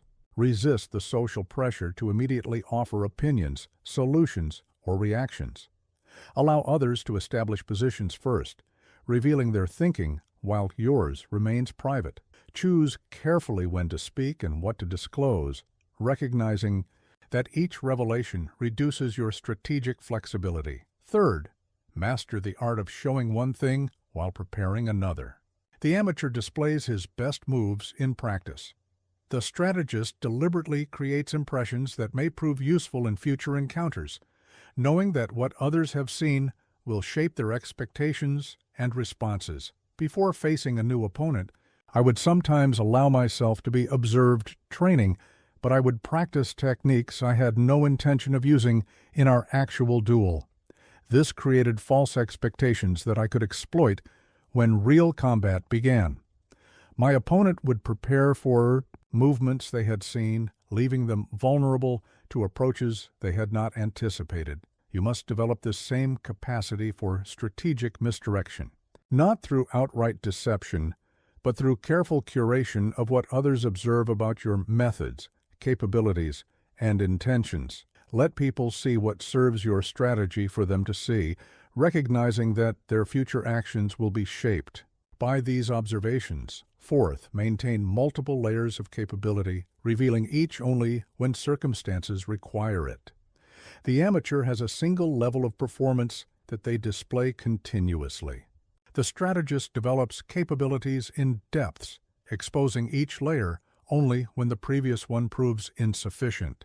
In extended combat, I would begin with basic techniques, revealing more advanced approaches only when necessary. This progressive disclosure accomplished two objectives. It prevented opponents from adapting to my best techniques until absolutely required, and it created psychological impact through the revelation that what they had already struggled against was merely my opening capacity. You must structure your capabilities similarly. Develop skills, knowledge, and resources in strategic layers. Deploy your initial capabilities effectively, but maintain awareness that they are merely your first level of response. When situations demand more, you can reveal deeper capacity, creating both practical advantage through unexpected resources and psychological advantage through the demonstration of strategic depth. Fifth, recognize that reputation itself is a strategic weapon, most effective when partially veiled. The reputation that exists entirely in verifiable facts can be accurately assessed and potentially countered. The reputation that includes elements of uncertainty creates advantages beyond its factual foundation. Throughout Japan, stories circulated about my duels, some accurate, some exaggerated, some entirely fabricated. I neither confirmed nor denied these accounts, understanding that the uncertainty itself created strategic advantage. Potential challengers faced not only my actual capabilities, but the psychological weight of what I might be capable of. You must manage your reputation with similar strategic awareness, not by creating false impressions, but by allowing natural uncertainty about your full capability to persist rather than rushing to clarify every aspect of your history, knowledge, or skill. The strategic ambiguity that surrounds demonstrated excellence creates more advantage than comprehensive transparency ever could. Finally, understand that the highest expression of this principle comes not through conscious calculation, but through natural restraint. The mature strategist does not constantly think about what to reveal and what to conceal. He develops an instinctive understanding of strategic disclosure that becomes second nature. In my later years, I no longer thought consciously about hiding capabilities. I simply revealed what each situation required, no more, no less. This natural restraint became part of my character, expressing itself effortlessly in every context, without deliberate manipulation. You must cultivate this same natural integration of strategic opacity into your character, not as a technique you apply occasionally, but as a fundamental quality that shapes how you engage with the world. Not from fear or insecurity, but from the deep understanding that effectiveness often requires selective revelation rather than complete transparency. The strategist never shows all his weapons, not because he seeks to deceive, but because he understands that mystery itself is a form of power, not because he fears being known, but because he recognizes that strategic depth requires selective disclosure. Keep something in reserve. Maintain strategic ambiguity. Reveal capabilities only, as circumstances require them. This is how you create and preserve advantage in an environment where most reflexively display everything they know and can do. This is the way of the strategist. Not constant concealment, but strategic revelation. Not deceptive misrepresentation, but calibrated disclosure. Not fearful hiding, but powerful restraint. Never show all your weapons. Your most valuable capabilities may be those others never see until the decisive moment demands their deployment. When I first began studying swordsmanship, I was fascinated by complex techniques. I practiced elaborate movements, intricate combinations, and flashy maneuvers that impressed observers. I filled my mind with extensive theories and my training with complicated drills. I believed that mastery meant accumulation, gathering more techniques, more knowledge, more options. Then I faced my first real duel.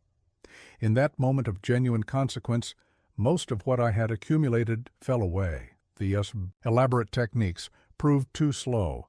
The complex theories created hesitation. The impressive movements left openings.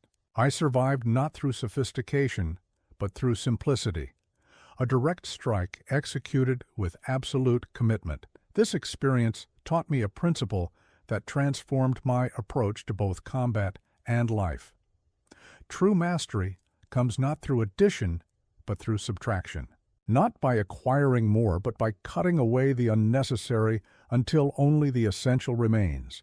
In your modern world, you face unprecedented abundance of information, of options, of possessions, of activities, of connections. This abundance creates the illusion of richness, but often produces the reality of confusion. You mistake complexity for sophistication, quantity for quality, busyness for effectiveness. You add and accumulate endlessly, rarely pausing to consider what might be eliminated to reveal greater power. The strategist thinks differently. He recognizes that every addition brings not only benefits, but costs. Every possession demands maintenance. Every commitment requires energy. Every relationship needs attention. Every technique takes time to master. Every option creates decision fatigue. The truly sophisticated approach is not to maximize what you include, but to perfect what remains after rigorous elimination. I spent my life not primarily adding new techniques, but refining existing ones, not accumulating possessions, but reducing them to essentials, not gathering options, but eliminating them until only the optimal path remained. This ruthless simplification did not diminish my capability. It magnified it by concentrating all energy on what truly mattered. You must bring this same strategic elimination to your life. Begin with your physical environment. Most people's spaces are filled with objects that provide neither practical utility nor genuine joy. Each item consumes attention, creates visual noise, requires maintenance, and occupies space that might otherwise remain open for movement and thought.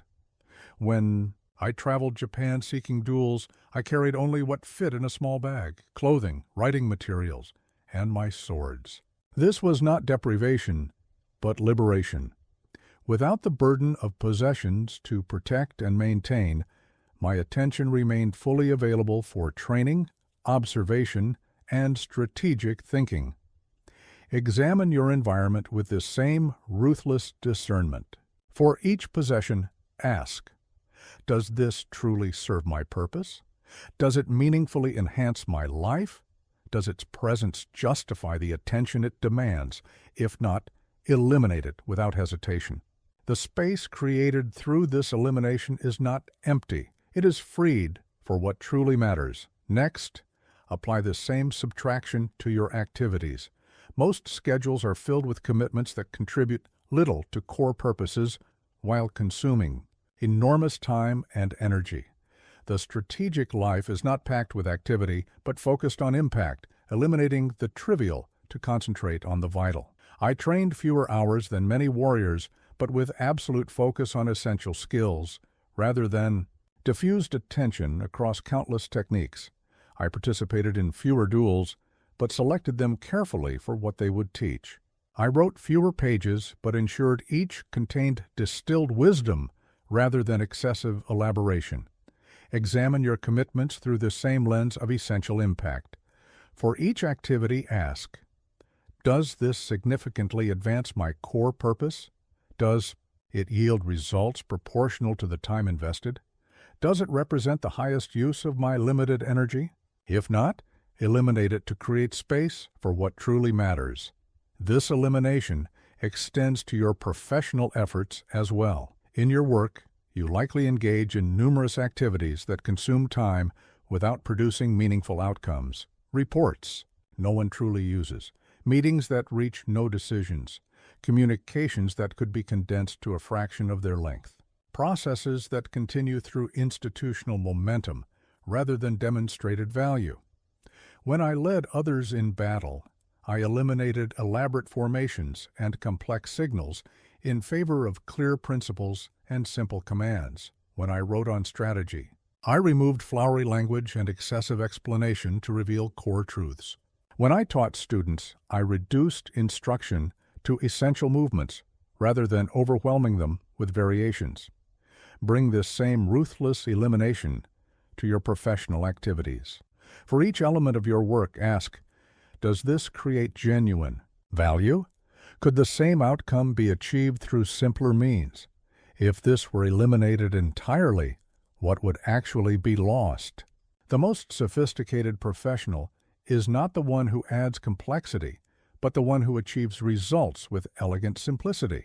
The elimination of the unnecessary applies equally to your mental patterns. Most minds are cluttered with thought. Processes that consume energy while producing no useful result, rumination about the past, anxiety about the future, judgment of self and others, narratives of limitation, cycles of complaint. These mental patterns act as a tax on your cognitive capacity, leaving less energy available for effective thinking.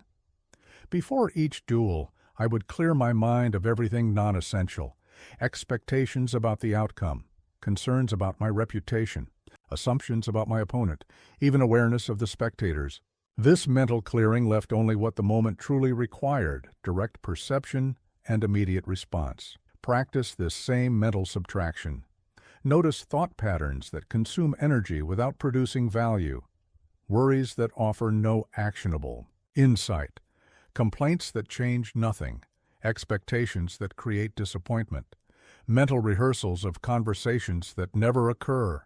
Eliminate these unnecessary thoughts not through suppression, but through recognition of their futility. When you notice them arise, simply ask, does this thought serve my purpose? If not, let it go and return attention to what actually matters.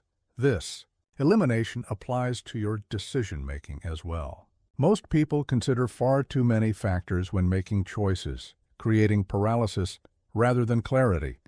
The strategist identifies the few truly decisive variables and eliminates everything else from consideration, enabling decisive action where others remain trapped in endless analysis. When choosing whether to accept a duel, I considered only two factors. Would it advance my understanding of strategy? Would it align with my code of honor? Every other consideration, the opponent's reputation, the political implications, the potential risk, was eliminated from my decision process. This ruthless simplification allowed for clear choices where others would have become entangled in complexity. Apply this same focused decision-making to your choices. For each decision, identify the few factors that truly matter for your core purpose and eliminate everything else from consideration. This is not ignoring reality. It is concentrating attention on the aspects of reality most relevant to effective action. Remember that elimination is not an endpoint, but a continuous practice. The unnecessary continuously accumulates in your environment, your schedule, your work, your mind. The strategist does not eliminate once, but develops the habit of regular subtraction, continuously cutting away what does not serve to reveal greater power in what remains. I would regularly evaluate my technique, eliminating movements that had become habitual but no longer served their purpose. I would assess my possessions, discarding anything that was not essential for my path. I would examine my daily practices, removing those that consumed energy without producing proportional results. Develop the same habit of regular elimination. Schedule time to assess what has accumulated in your life and what might be removed to create greater focus and effectiveness. This is not mindless minimalism, but strategic subtraction, the deliberate removal of the non-essential to reveal the power of the essential. The strategist cuts away the unnecessary not from aesthetic preference, but from practical understanding. Simplicity creates speed, focus generates power, elimination produces clarity. What remains after ruthless subtraction is not less, but more effective, more impactful, more aligned with true purpose. This is the way of the strategist. Not mindless accumulation, but deliberate elimination. Not more is better, but better is more. Not the addition of complexity, but the subtraction that reveals elegant power. Cut away the unnecessary. Perfect what remains. Become unstoppable through simplicity. Before my 30th duel, I faced an opponent of exceptional skill. His technique was flawless, his reputation formidable. As we prepared to engage, a strange calm came over me, not from confidence in victory, but from complete detachment from the outcome. I realized in that moment that I was not fighting to win. I was simply fighting. The result, whatever it might be, was separate from my action. This detachment did not diminish my commitment. If anything, it intensified it. Freed. From concern about victory or defeat, my mind became perfectly clear, my movements purely responsive, my strategy unclouded by hope or fear. I fought with complete presence and absolute focus, and I prevailed against an opponent who, by all objective measures, should have defeated me.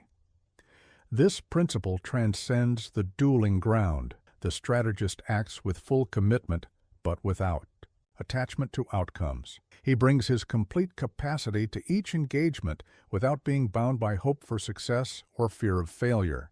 His effectiveness comes not from desperate grasping for results, but from total presence in process. In your modern world, you have been conditioned to fixate on outcomes.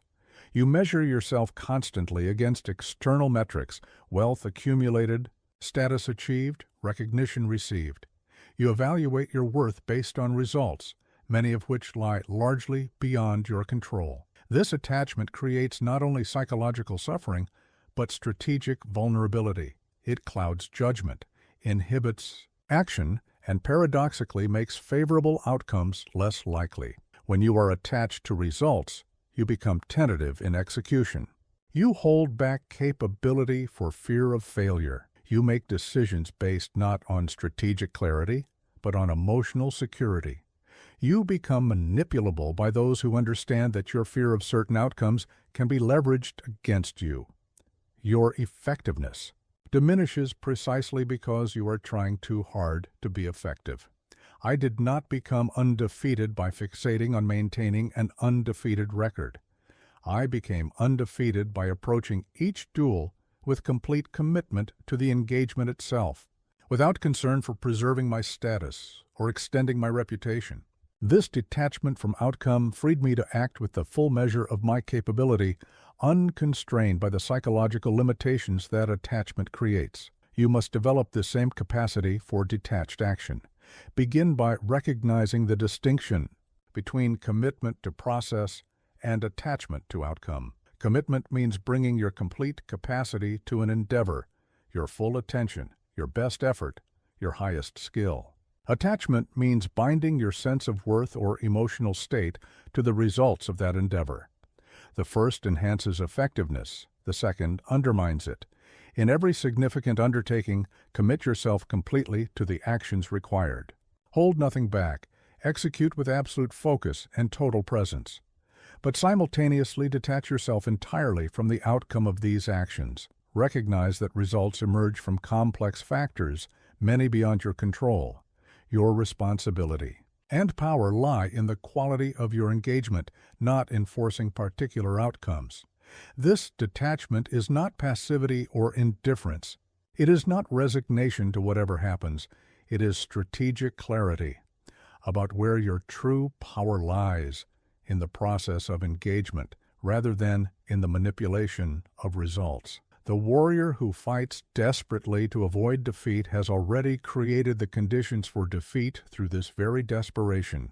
The one who fights with complete commitment but without attachment to victory creates the optimal conditions for victory through this very detachment.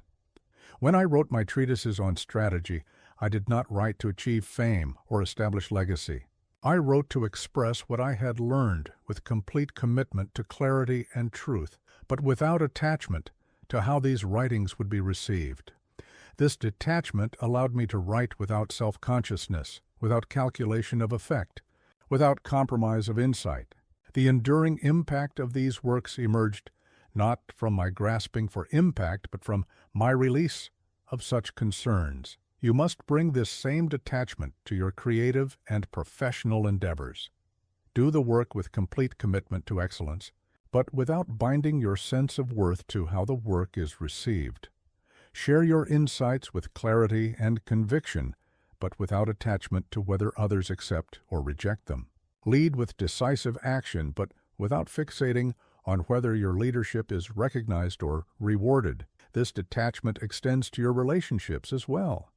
The strategist engages fully with others, listening deeply, speaking truthfully, offering support, establishing boundaries, but without attachment to how these engagements are reciprocated. This relational detachment does not create coldness or manipulation. It creates clarity and authenticity precisely because it is unclouded by neediness or demand. I taught my students with complete commitment to their development, but without attachment, to whether they adopted my methods or surpassed my skill. Some became great warriors, others abandoned the path. My responsibility was in the quality of instruction, not in controlling their response to it. This detachment allowed me to teach without ego, without holding back insights that might allow them to surpass me, without manipulating them to validate. My approach brings this same detachment to your significant relationships. Offer your best self, your attention, your honesty, your support, your boundaries, without demanding particular responses in return. Recognize that others' reactions emerge from their own complex internal factors, many beyond your influence. Your responsibility and power lie in the quality of your engagement, not in controlling their response to it. Perhaps most challenging, but most essential, is developing detachment from outcomes related to your identity and self-worth. The strategist recognizes that true security comes not from external validation, but from internal alignment. Not from achieving particular results, but from knowing you have acted with integrity and full capacity, regardless of results. Throughout my life, I faced both adulation and criticism. I was called a master by some, a brutal killer by others. Neither praise nor condemnation penetrated to my core because I had detached my sense of worth from external assessment. My value came not from others' opinions, but from my own knowledge of how I had walked my path, with discipline, integrity, and full commitment to what I believed right. You must establish this same internal security. Recognize that your worth is not determined by outcomes, wealth acquired, status achieved, recognition received. It is determined by the quality of your engagement with life, the integrity of your choices, the discipline of your practice, the authenticity of your expression. When you ground your security in these internal factors rather than external results, you create the foundation for both psychological resilience and strategic effectiveness. This detachment from outcome requires regular practice. It is not a state you achieve once and maintain effortlessly. The mind naturally slips back into attachment, grasping for particular results, binding worth to outcomes. The strategist recognizes these attachments as they form and deliberately releases them, returning to the clarity of committed but detached action. Before any significant engagement, I would consciously release attachment to outcome. I would acknowledge my hopes for victory and fears of defeat, recognizing them not as guides for action, but as potential impediments to clear perception and decisive movement. I would then deliberately set them aside, returning attention to the engagement itself, rather than its potential results. Develop the same practice of conscious detachment. Before important meetings, difficult conversations, creative endeavors, or strategic decisions, notice any attachment to specific outcomes. Acknowledge these attachments without judgment. recognizing them as natural but not strategically useful. Then deliberately release them, returning focus to the quality of your engagement rather than the manipulation of results. Remember that detachment from outcome does not mean absence of direction. The strategist maintains absolute clarity about objectives and pursues them with unwavering focus, but he pursues them through committed engagement with process rather than anxious fixation on results. He maintains direction without attachment, purpose without grasping. I never entered a duel without clear strategic intention. I never trained without specific objectives for improvement. I never wrote without distinct purpose for expression. But I held these intentions, objectives, and purposes as directions for engagement rather than attachments to particular outcomes. This created both the freedom of detachment and the power of clear direction. You must maintain the same balance between purpose and detachment. Know exactly what you are trying to achieve. Move decisively toward these objectives, but hold them as directions for committed action rather than attachments that bind your effectiveness and worth to specific results. The strategist fights without attachment to outcome, not from philosophical preference, but from practical understanding.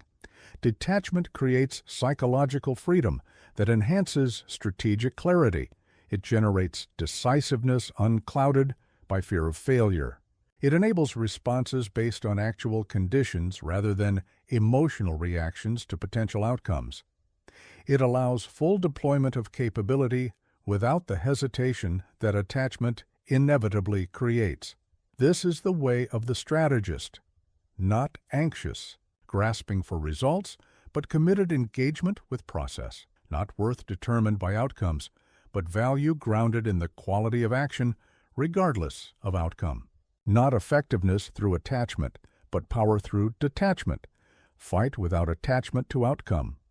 Act with full commitment, but complete freedom. Pursue your purpose without binding yourself to results. This is how you become truly unstoppable, not through desperate striving, but through liberated action. Each morning of my life as a warrior, I would wake before dawn and meditate on my death. I would visualize it in detail, the fatal blow that would end my life, the last breath leaving my body, my remains returning to the earth. I would feel the emotional weight of this certainty, not with fear or despair, but with complete acceptance. Then I would rise and live the day with the acute awareness that it might be my last. This was not morbid fascination. It was strategic clarity, for this principle shapes all others. Death is not a distant possibility, but a present reality. The warrior who truly understands the proximity of death lives with an urgency and clarity impossible for those who maintain the comfortable illusion of limitless time. In your modern world, you have created elaborate systems to shield yourself from this fundamental truth. Death is institutionalized, medicalized, hidden from daily awareness. The reminders of mortality that were omnipresent for your ancestors, disease, violence, public executions, infant mortality, have been largely removed from your experience. You speak of death in euphemisms, if at all. You plan as if decades of health and vitality are guaranteed. This collective denial has not made you happier or more effective. It has made you less strategic in your choices, less present in your experiences, less purposeful in your actions. You squander the limited time you have on trivial concerns. You postpone meaningful endeavors for a future that is not promised. You accumulate possessions you cannot keep and pursue status that dies with you. You live reactively rather than deliberately because you have forgotten the clarifying power of death's proximity. The strategist maintains constant awareness of mortality, not to diminish life, but to intensify it, not to create fear, but to eliminate it, not to encourage recklessness, but to ensure that each action carries the weight of conscious choice rather than unconscious habit. I did not become a master swordsman despite thinking daily about death, but because of it.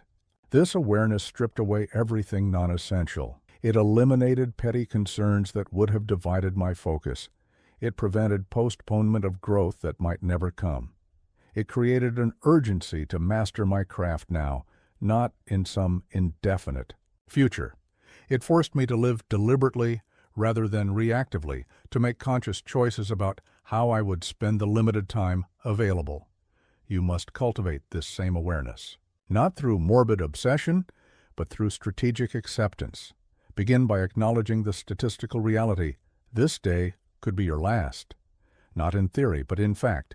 People in perfect health die unexpectedly every day. No one is guaranteed tomorrow. This is not pessimism. It is mathematical certainty applied to an individual timeline of uncertain length. Meditate on this truth regularly, not with fear, but with the genuine curiosity of a strategist considering a fundamental condition. How would you live differently if you knew with certainty that you had only 1 year remaining, 1 month, 1 day? What would become important? What would fall away as meaningless? What conversations would you have? What risks would you take? What contributions would you make? Then ask the essential strategic question. Given that you do not know your exact remaining time, but know with certainty that it is limited and could end at any moment, how should you live now? What priorities emerge from this awareness? What concerns are revealed as trivial? What actions become urgent rather than optional? This mortality awareness creates several strategic advantages that the death-denying mind cannot access. First, it forces clarity about true priorities. When death is acknowledged as a present reality rather than a distant possibility, the question of how to use your limited time becomes urgent rather than theoretical. The strategist does not have the luxury of drifting through decades of habitual existence. He must choose his path with the clarity that comes from recognized limitation. Before each journey I undertook, each duel I accepted, each student I agreed. To teach, I would ask myself, if this were to be my final act, would it represent a worthy use of my limited time? This question eliminated trivial pursuits and casual commitments, focusing my energy on what truly mattered to my path. You must ask yourself this same clarifying question regularly, not as morbid speculation, but as strategic assessment. If today were to be your last, would your planned activities represent a meaningful use of that time? If this week were to contain your final actions, would they align with what you truly value? If this year were to be the conclusion of your story, would it represent a narrative you could view with satisfaction? This questioning does not create paralysis, but liberation. It frees you from the tyranny of trivial concerns that would otherwise consume your limited days. It creates permission to focus on what truly matters rather than what merely appears urgent. It establishes the strategic foundation for a life of purpose rather than reaction. Second, mortality awareness eliminates the fear that prevents decisive action. Most people live constrained by fear of failure, of judgment, of loss, of discomfort. These fears derive power from the illusion that avoiding them preserves something permanent. When death is recognized as certain and potentially imminent, these fears lose their grip. The warrior who has fully accepted his mortality fears nothing less than death, for what lesser loss could compare to the ultimate one that is already certain? Before each duel, I would remind myself that death was not merely possible, but inevitable. If not today, then on some future day, equally certain. This recognition did not create recklessness, but freedom from the hesitation that plagues those who believe they have something permanent to lose. I could act with complete commitment because I had already accepted the ultimate loss. You must cultivate this same fearlessness through mortality awareness, not the false fearlessness of those who have never faced genuine threat, but the true fearlessness of those who have looked directly at the worst possible outcome and made peace with its certainty. When you truly understand that everything you fear losing will be lost eventually regardless of your actions, you become capable of actions unconstrained by the desire to avoid inevitable loss. Third, Death awareness creates presence that theoretical immortality cannot achieve. When tomorrow is assumed, today becomes merely preparation for some future that is always arriving but never present. When tomorrow is recognized as uncertain, today transforms from preparation to fulfillment. The strategist lives with the intensity that comes from treating each moment not as a means to some future end, but as potentially the final expression of his existence. During duels, I experienced time differently than my opponents. Where they often rushed, thinking ahead to victory or fearing defeat, I remained completely in the present moment, experiencing each movement with absolute clarity. This presence was not detachment from the significance of the encounter, but full engagement with its reality, including the reality that it might be my last experience. You must develop this same quality of presence, not the shallow living in the moment that serves as excuse for impulsive behavior, but the deep presence that comes from recognizing each moment as simultaneously temporary and complete. This presence allows you to fully experience your existence rather than constantly deferring that experience to some future that may never arrive. Fourth, mortality awareness prevents the postponement of purpose that undermines most lives. When death is viewed as distant, purpose becomes something to be pursued someday, after security is established, after obligations are met, after circumstances become ideal. When death is recognized as an immediate possibility, purpose must be lived now or potentially lost forever. The strategist does not defer meaning to some hypothetical future, but expresses it through present action. I did not wait until retirement to write on strategy. I did not delay teaching until I had achieved complete mastery. I did not postpone living according to my principles until circumstances made it convenient.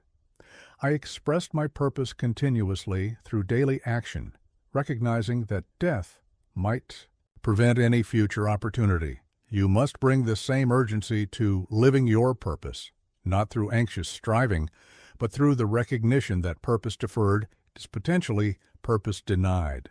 What contribution are you uniquely positioned to make? What values are you committed to embodying? What impact do you seek to have on others? These are not questions to be answered in some distant future, but imperatives to be addressed through how you live today. Finally, death awareness creates appreciation that theoretical immortality destroys. When life is assumed to be endless, its experiences become mundane through repetition. When life is recognized as fragile and temporary, even ordinary moments take on profound significance as potentially the last of their kind. The strategist lives with the gratitude that comes not despite awareness of death, but because of it. Each morning after meditating on my mortality, I would step outside and experience the day's first light with an intensity impossible for those who assume endless dawns. Each meal became significant as potentially my last taste of these particular flavors. Each conversation carried weight as possibly my final exchange with this specific person. You must cultivate this same death-informed appreciation, not through forced positivity, but through the genuine recognition that nothing you experience is guaranteed to occur again. This awareness transforms ordinary moments from background noise into foreground experience. It creates a life lived fully rather than one merely passed through on the way to some imagined future. The strategist lives with death as a constant companion, not from morbid obsession, but from practical wisdom. This awareness does not diminish life, but enhances it, stripping away the trivial concerns and habitual patterns that would otherwise consume limited time and attention. It creates the urgency that transforms potential into achievement, the fearlessness that enables decisive action, the presence that allows full experience, the purpose that gives meaning, and the appreciation that creates fulfillment. This is the way of the strategist, not denial of death, but strategic acceptance of its reality, not fear of mortality, but liberation through its recognition, not diminishment of life, but intensification through awareness of its temporary nature. Death is close. Act accordingly. Live with the urgency, clarity, and purpose that only mortality awareness can create. A young samurai once asked me, Master Musashi, how do you maintain perfect technique in the chaos of real combat when everything is unpredictable? I replied, I do not maintain technique. I am the technique. He looked confused, so I continued. The warrior who thinks about technique during battle is already defeated.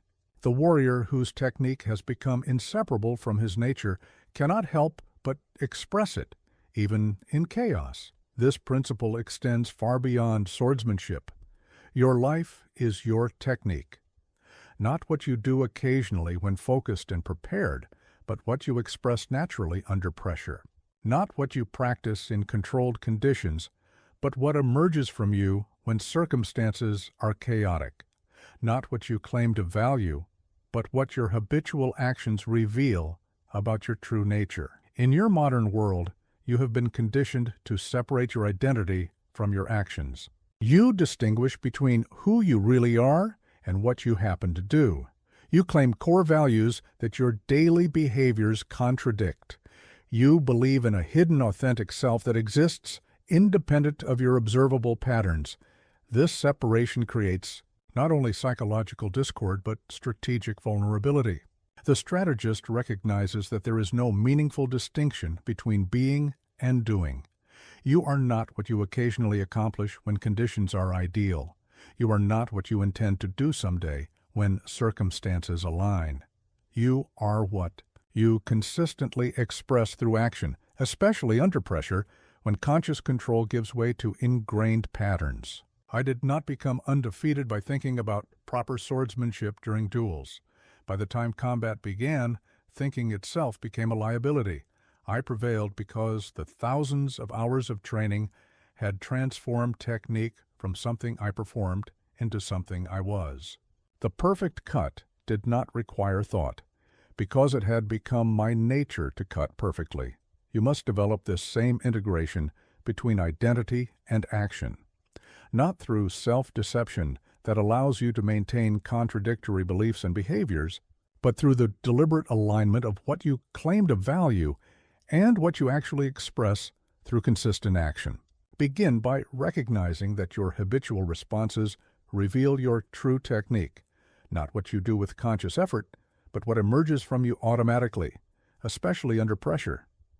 How do you respond when challenged? How do you behave when exhausted? How do you communicate when emotional?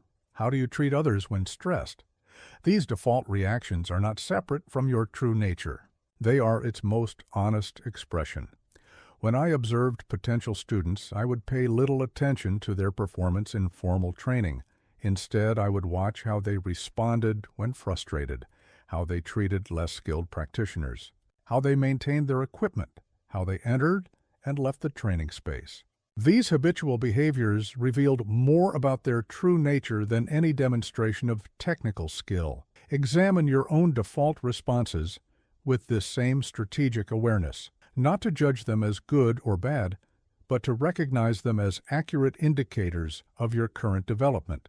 If you routinely react with anger when challenged, no amount of claiming to value equanimity changes this reality. If you consistently break commitments when they become inconvenient, no amount of asserting that you value integrity alters this truth. Your actual technique, your lived expression under pressure, is the reality with which the strategist must work. Next, understand that transformation occurs not through occasional correct action, but through the gradual reprogramming of these default responses. The warrior does not become masterful by performing techniques correctly when focused and rested. He becomes masterful by training so consistently that proper technique becomes his automatic response, even when distracted and exhausted. I would train the same sword movements thousands of times, not to perfect their external form, but to embed them so deeply that they would emerge without conscious direction under any conditions. I would deliberately practice when exhausted, when injured, when distracted, when facing multiple challenges simultaneously. This diversity of training conditions ensured that proper technique would express itself regardless of circumstances. You must train your desired responses with this same systematic approach. If you want composure under pressure to be your genuine technique, you must practice maintaining calm in progressively more challenging conditions. If you want generosity to be your authentic expression, you must train acts of giving until they become automatic rather than calculated. If you want focused attention to be your natural state, you must practice concentration until it becomes your default rather than an occasional achievement. This training must occur not just in ideal conditions, but in the varied circumstances of actual life. The technique practiced only in the controlled environment of the dojo fails in the chaotic reality of combat. The values expressed only when convenient reveal themselves as mere preferences rather than core commitments when circumstances become demanding. I would test my students not just through formal exercises, but through unexpected challenges. I would wake them in the middle of the night for training. I would create artificial obstacles during practice. I would deliberately provoke emotional reactions to observe their capacity to maintain technique when triggered. These tests revealed the gap between what they could perform with conscious effort and what had truly become their nature. You must create similar tests for yourself, not to prove your development to others, but to honestly assess the gap between your aspired values and your actual defaults. Put yourself in situations that trigger your reactive patterns. Accept challenges that push you beyond comfortable performance. Engage with people and circumstances that naturally provoke your habitual responses. These tests reveal not who you want to be, but who you currently are, the actual technique that emerges under pressure. Third, recognize that your technique expresses itself through every aspect of your life, not just in domains you consider significant. The way you sit reveals as much about your true nature as the way you fight.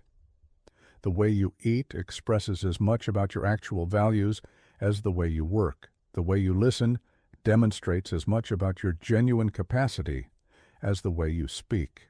There is no meaningless action, no insignificant behavior, no minor expression that does not reveal your true technique.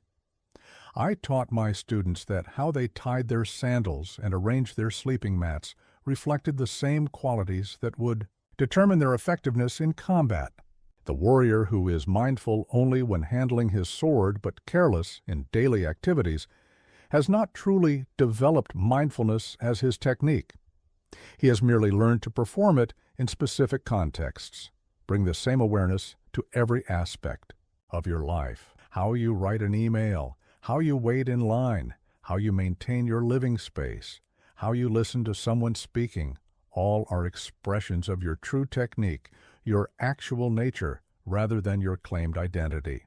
The strategist does not compartmentalize development, being one person in important contexts and another in supposedly insignificant ones. He recognizes that his nature expresses itself consistently across all domains. Fourth, understand that your technique is constantly being refined, for better or worse, through your habitual actions. Every time you respond to a situation, you strengthen the neural pathways associated with that response, making it more likely to recur automatically in similar future situations. The strategist recognizes that each action is not just a momentary choice, but a vote for who you are becoming. I would tell my students, be careful how you practice, for you will perform exactly as you have trained. A warrior who allowed sloppy technique during practice would inevitably display the same flaws during combat. One who tolerated mental wandering during meditation would experience the same distraction when focus became crucial. Every repetition either reinforced excellence or ingrained mediocrity. Apply this same understanding to your patterns. Recognize that each time you react with impatience, you are not just having a momentary lapse, but strengthening impatience as your default response. Each time you break a commitment, you are not just making a single choice, but reinforcing unreliability as your technique. Each time you speak honestly despite discomfort, you are not just performing a difficult act, but developing integrity as your nature. With this awareness, ordinary moments transform from insignificant occurrences into crucial training opportunities. The small decision to remain calm when mildly annoyed becomes practice for maintaining composure during genuine crisis. The minor choice to focus on a mundane task despite distraction becomes training for maintaining attention during critical challenges. The everyday act of keeping a small promise becomes development of the integrity needed for significant commitments. Finally, accept that your life is your technique, not as fatalistic resignation, but as strategic opportunity. The patterns currently embedded in your nature were developed through repeated action over time. New patterns can be established through the same process of consistent practice and gradual integration. The strategist does not lament his current defaults, but works systematically to transform them. When I began training, my natural reactions were as undisciplined as any young warrior's. I responded emotionally to provocation. I sought to impress others rather than develop genuine skill. I became frustrated when progress was slow. These were not permanent character flaws, but initial conditions to be transformed through deliberate practice. Over decades, different patterns became my nature.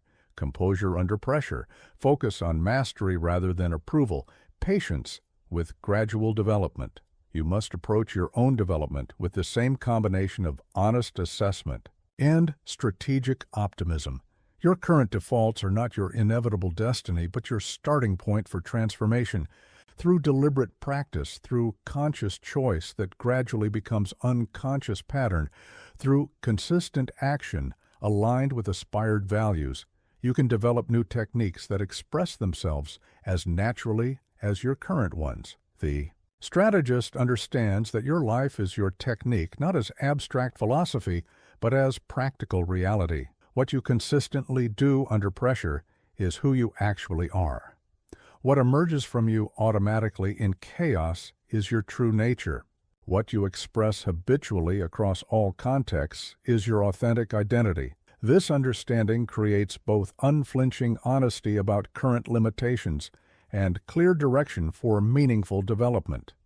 It eliminates the gap between claimed values and lived expression that undermines both psychological integrity and strategic effectiveness.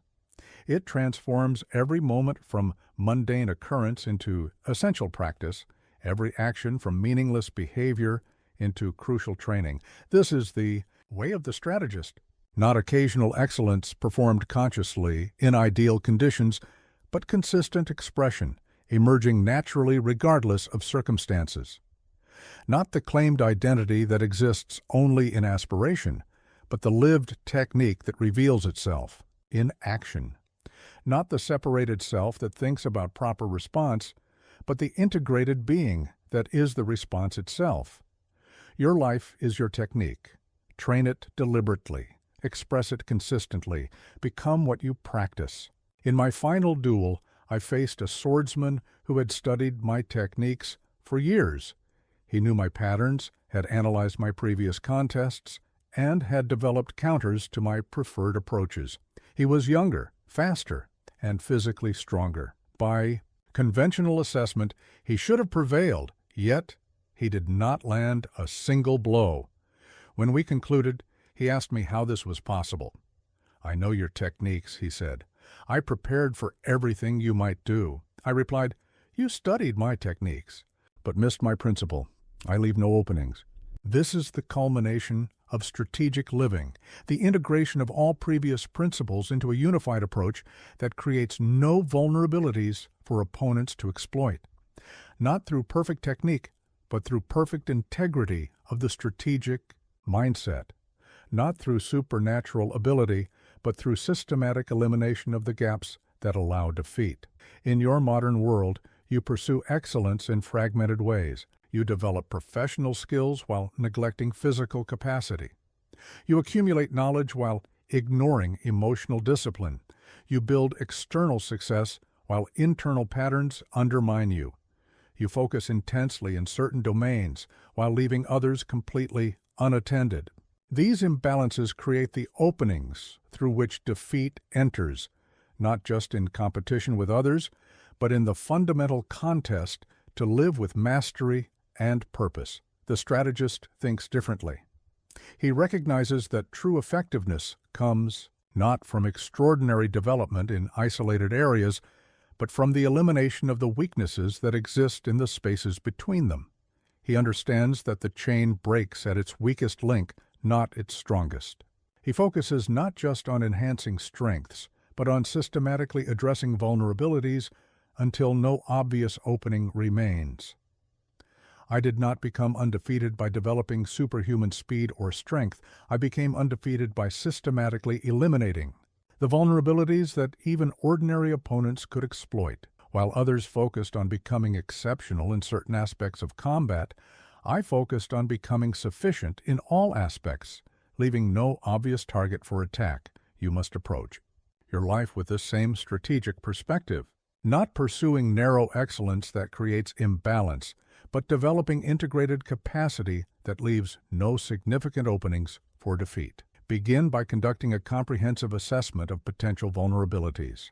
The strategist does not focus only on obvious weaknesses, but systematically examines all domains where openings might exist: physical condition, mental discipline, emotional regulation, relational capacity, professional skill, financial position, ethical integrity, spiritual alignment, environmental design.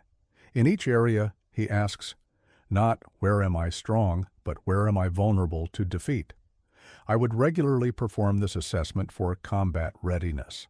I would evaluate not just my technique, but my physical condition, my mental focus, my emotional balance, my strategic understanding, my equipment maintenance, even my logistical preparation. I knew that a duel could be lost not just through a technical mistake, but through physical exhaustion, emotional reactivity, strategic misreading, equipment failure, or inadequate preparation. You must conduct this same comprehensive examination of your life, not with harsh self-judgment, but with strategic clarity. Where are you physically vulnerable? Where are your mental disciplines inconsistent?